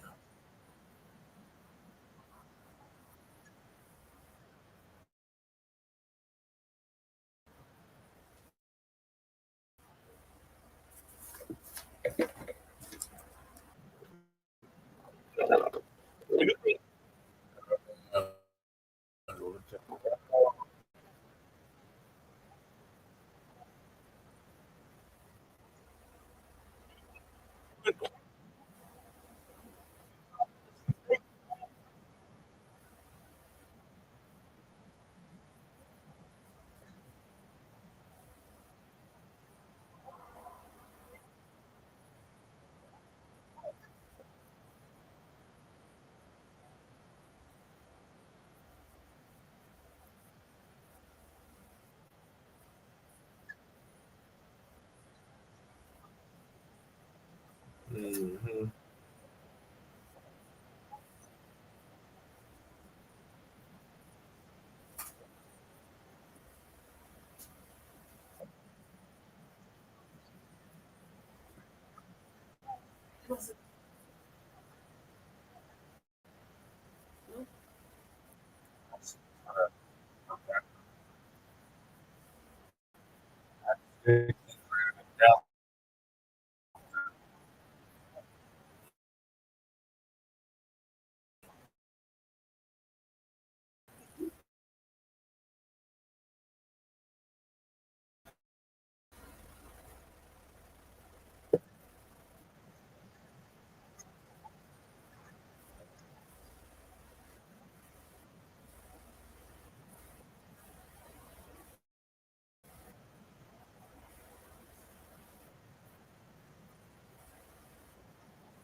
Over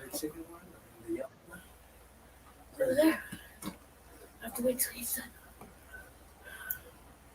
I have to wait till he's done. Let me sit in my chair.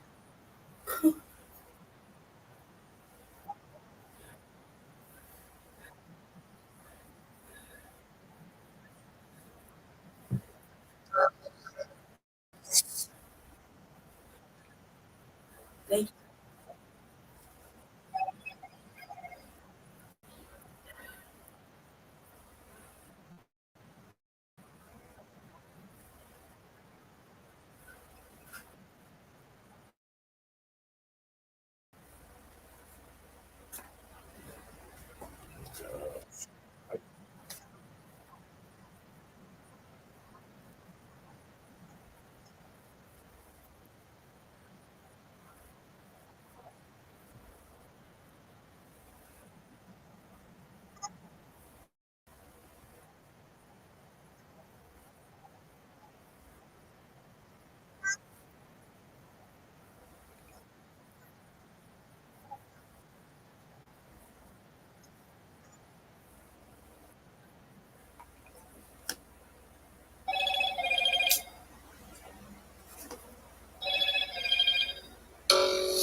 you.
Sorry, Black Prisoner.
Horrible.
Right.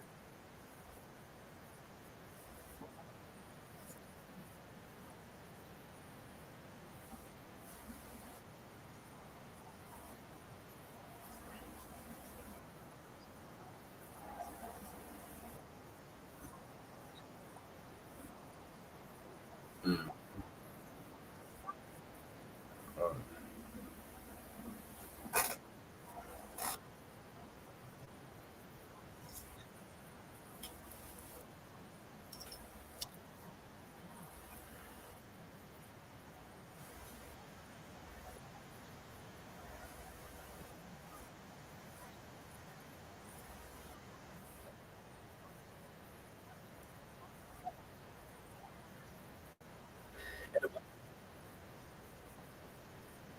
Yep.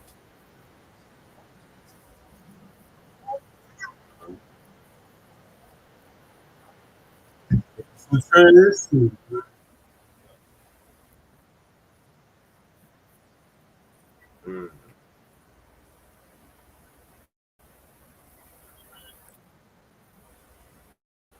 Mm. Mm.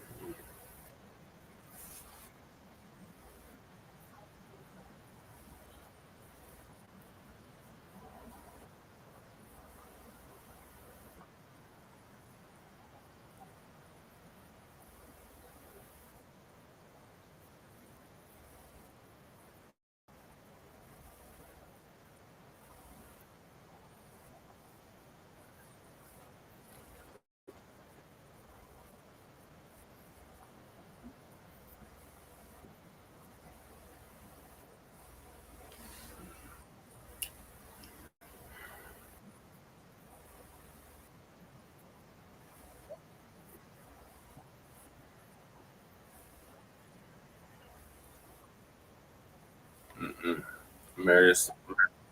Meritorious man. Mm.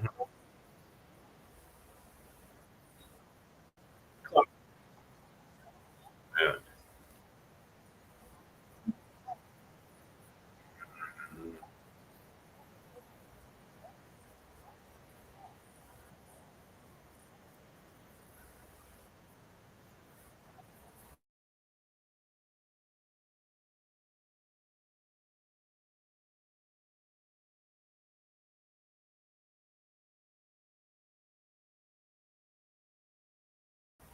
You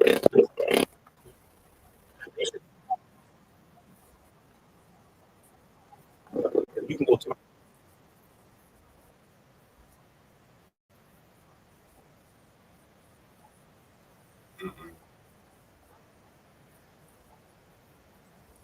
Mm-hmm. Yeah.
Jesse, it's over. Uncle Phil's over. Oh, yeah. Okay. All right. Thoughts, Lady Chen. I agree with what he said. You know, it's the border's open. They're coming over. A lot of things are happening. If you're in a sanctuary city, it's getting pretty bad. It's getting pretty bad for the people who live here. You know, we can't go anywhere, and you know, not that we can't go anywhere. It's just all we're seeing is new arrivals, and the other people that we know who are in shelters are being pushed out. It's a lot going on. So, you know, obviously it's an invasion, a planned invasion, Jesse. Yeah. So that's all I gotta say. Go ahead. Okay. Got like one topic, or you want to shut it down? Or what do you want to do? Gotta get to these last two topics. Yeah. So. I don't even know what to say about this. This was so good for voting Democrat, and shout out to the Black Chicagoans on the South Side that did take a stand and raise as much cane as they possibly could. But as you can see, they don't give a damn.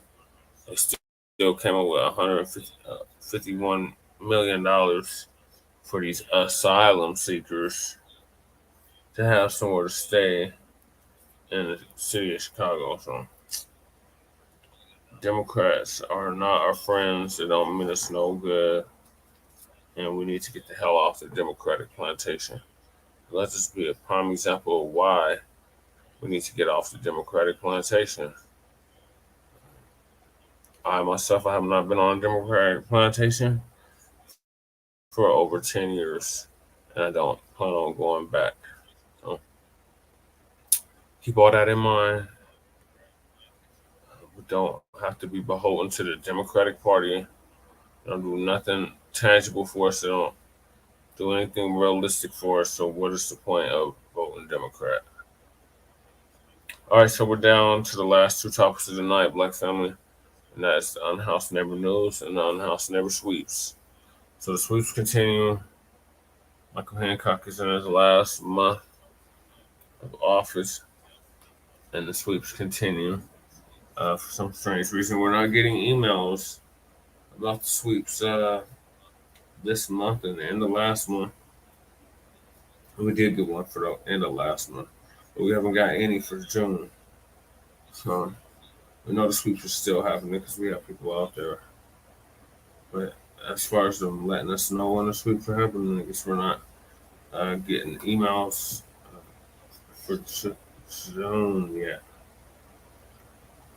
So there was a couple of articles I wanted to read for y'all, give y'all an update on what's happening with our unhoused neighbor situation here in Denver.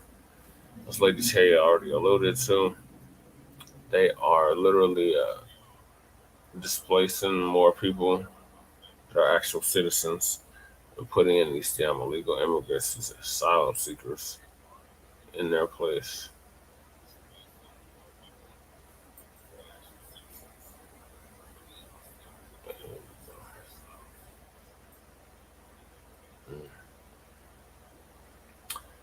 All right, so it's very interesting. I don't know if I want to do this one yet.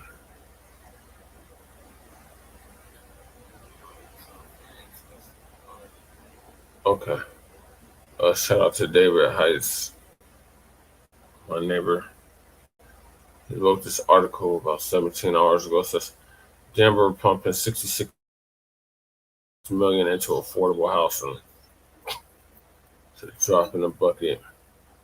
Denver City Council committees will act on several affordable housing projects this week, totaling about $66 million. The Finance and Governance Committee will consider Tuesday issuing $11 million in bonds for all Saints apartments to build a 4-story, 63-unit apartment complex for seniors.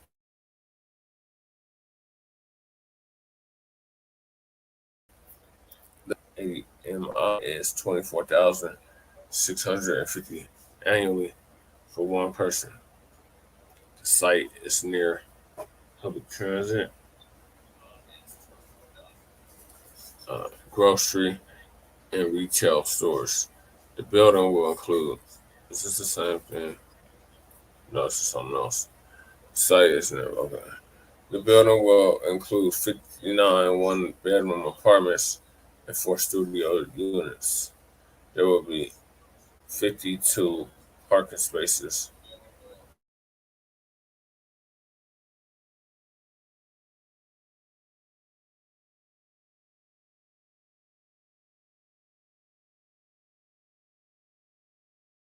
And anticipated to include heights and windows, increased installation appliances, according to a memo from city staff to the council. The building is anticipated to include a fitness room, a reading/quiet room, a game activity room, shared laundry, flexible office space, mail and package receiving, lockers, and bike storage. Construction is expected to begin this summer.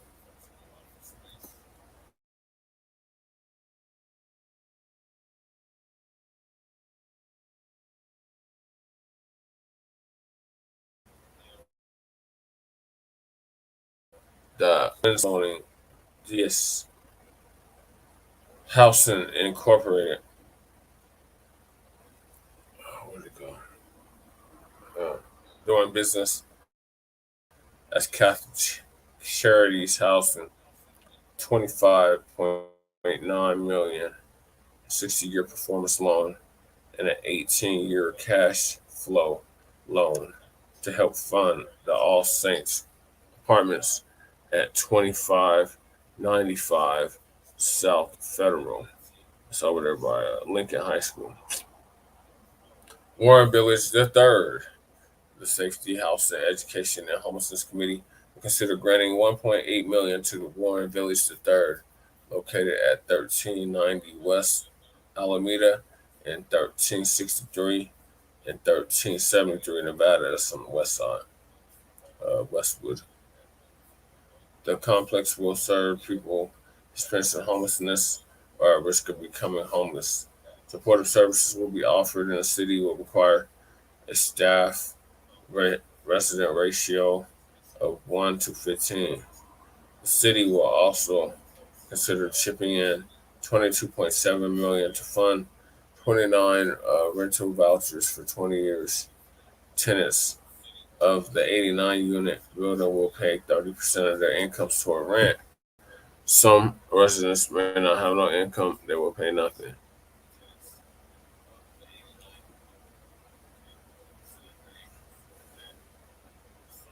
Supportive services must be offered on a volunteer basis to tenants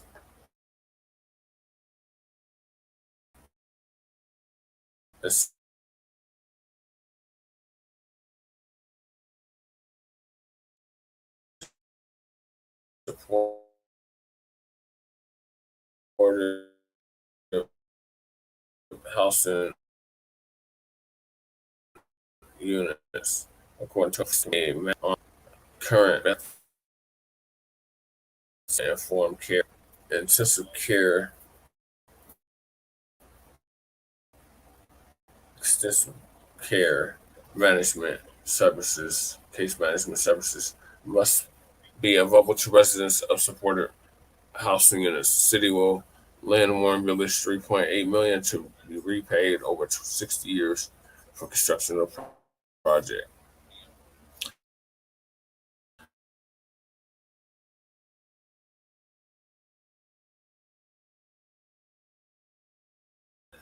Montbello Fresh Low, also known as Montbello Fresh Low. The money comes from the U.S. Department of Housing and Urban Development, or HUD.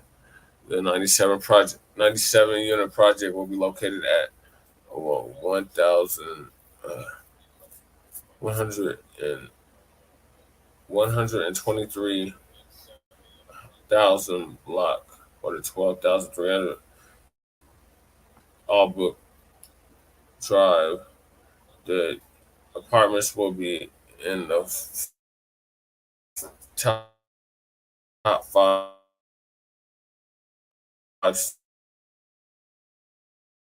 stories.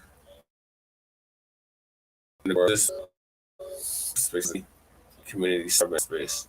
According to a memo from city staff to the council, the development will serve households earning between 30% and 70% of the area median income, with 15% of the total units being 3-bedroom apartments.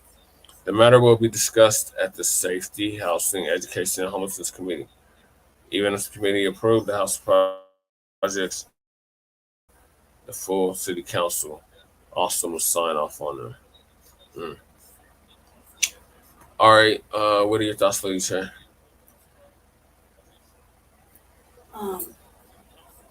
I like that they're building something for Warren Village. Warren Village is predominantly women and pregnant women, and women and children. So I like that that's going up. The Montbello, I would really like to not see any more gentrification out that way. However, they can't seem to avoid it. Montbello is, I don't even know what to think about that. I don't even know what to think about that because they were so adamant about this fresh little project and whatnot. I think that there's a lot going on at the Capitol this week in regards to a lot of unhoused issues and housing and In the whatnot. city and county building. What did I say? It's at the Capitol. City and county building. So there's going to be a lot going on. And there's also a people's rally in protest of some of the stuff with the Colorado Coalition on the 12th. So that's important. I think that all this building is like, well, where the hell did it? Where was it the last couple of years? You know? Yeah.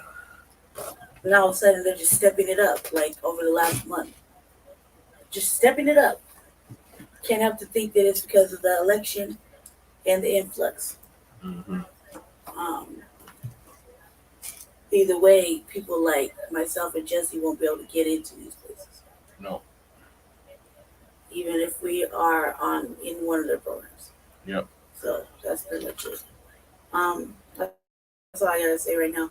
Stay tuned. We're gonna be doing. I got an RVA. We got another topic.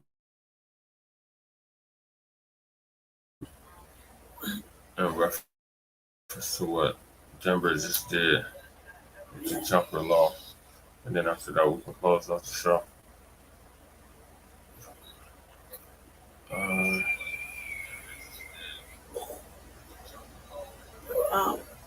I was gonna say we probably should start doing more rural stuff, considering all that's happening.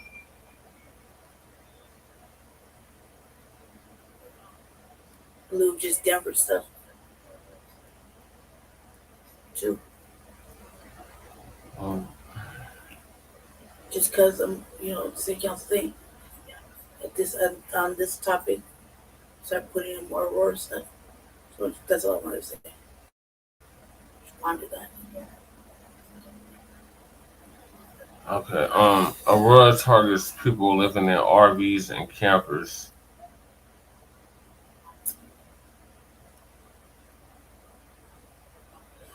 The Aurora City Council will consider during a study session Monday restricting RVs to parking only 24 hours on a public street in a 7-day period.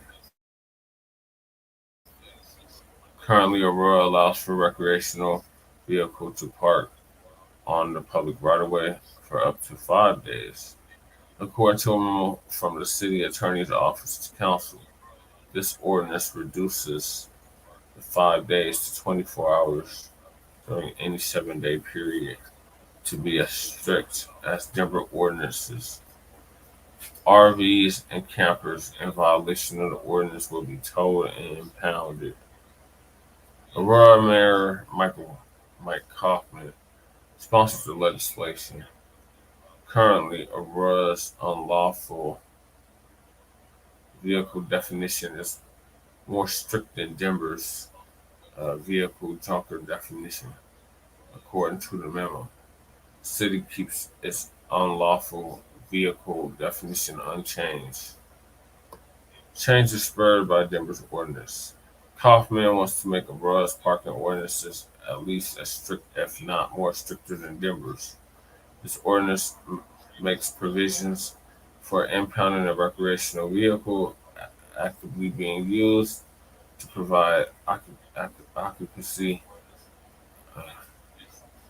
as a dwelling or sleeping place to match Denver's ordinance, according to the memo.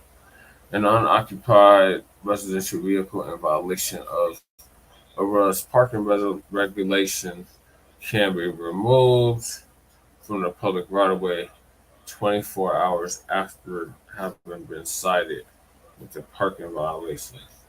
If the recreational vehicle is in violation of Aurora's parking regulations and is actively being used for occupancy, the city will not remove the vehicle from the public right-of-way for at least 48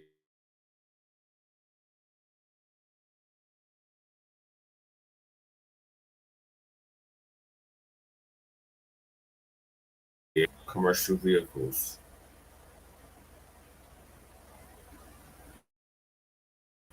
Currently, Aurora does not permit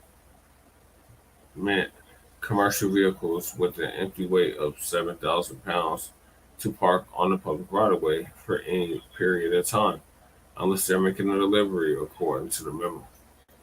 This ordinance changes the 7,000 empty weight for a commercial vehicle to 6,000 pounds empty weight to be as strict as Denver's weight limits for commercial vehicles. The ordinance also cracks down on trailers, except for camper trailers, as defined in Section 134 to 358 of this code. No trailer or semi-trailer, whether or not connected to a motor vehicle or truck, shall be kept, stored, or parked on any public right-of-way within the city for more than 2 hours during any 7-day period. The law reads, campers previously could park in one space for 24 hours during a 7-day period. Denver considers safe parking spaces. Denver updated this ordinance regarding campers, RV, and junker vehicles.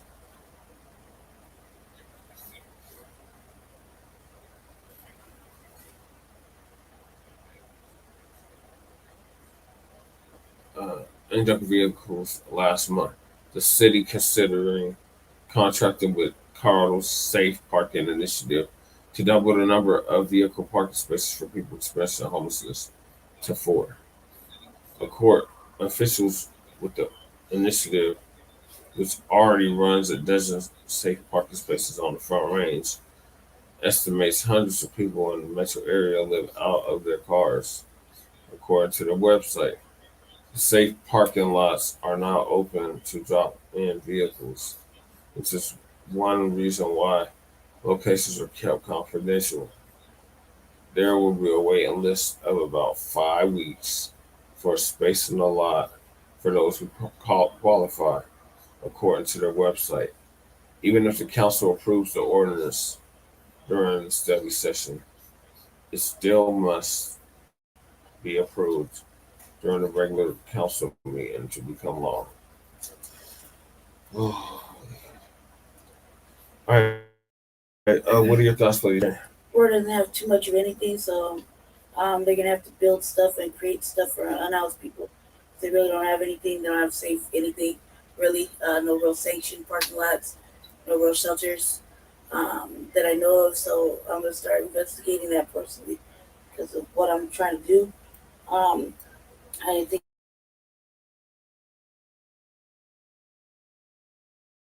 that they're a little behind times, so it's a big thing.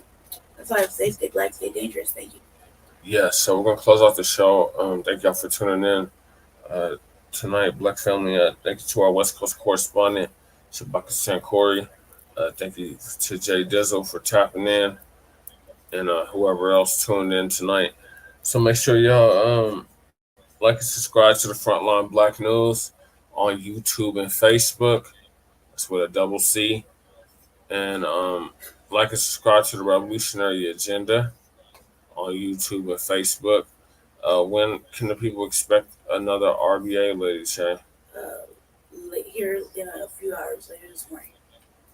Okay, so make sure y'all stay tuned for that. Also, make sure you like and subscribe to Shabaka EXP on Twitter and Facebook. And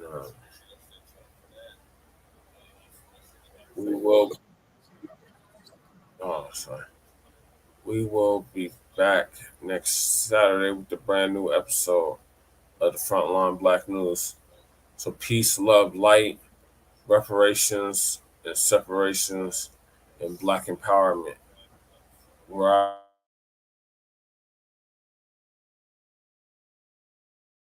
out. Episode 9 of the Frontline Blacc News. Che and Krumah and Lady Che signing out. Peace, y'all.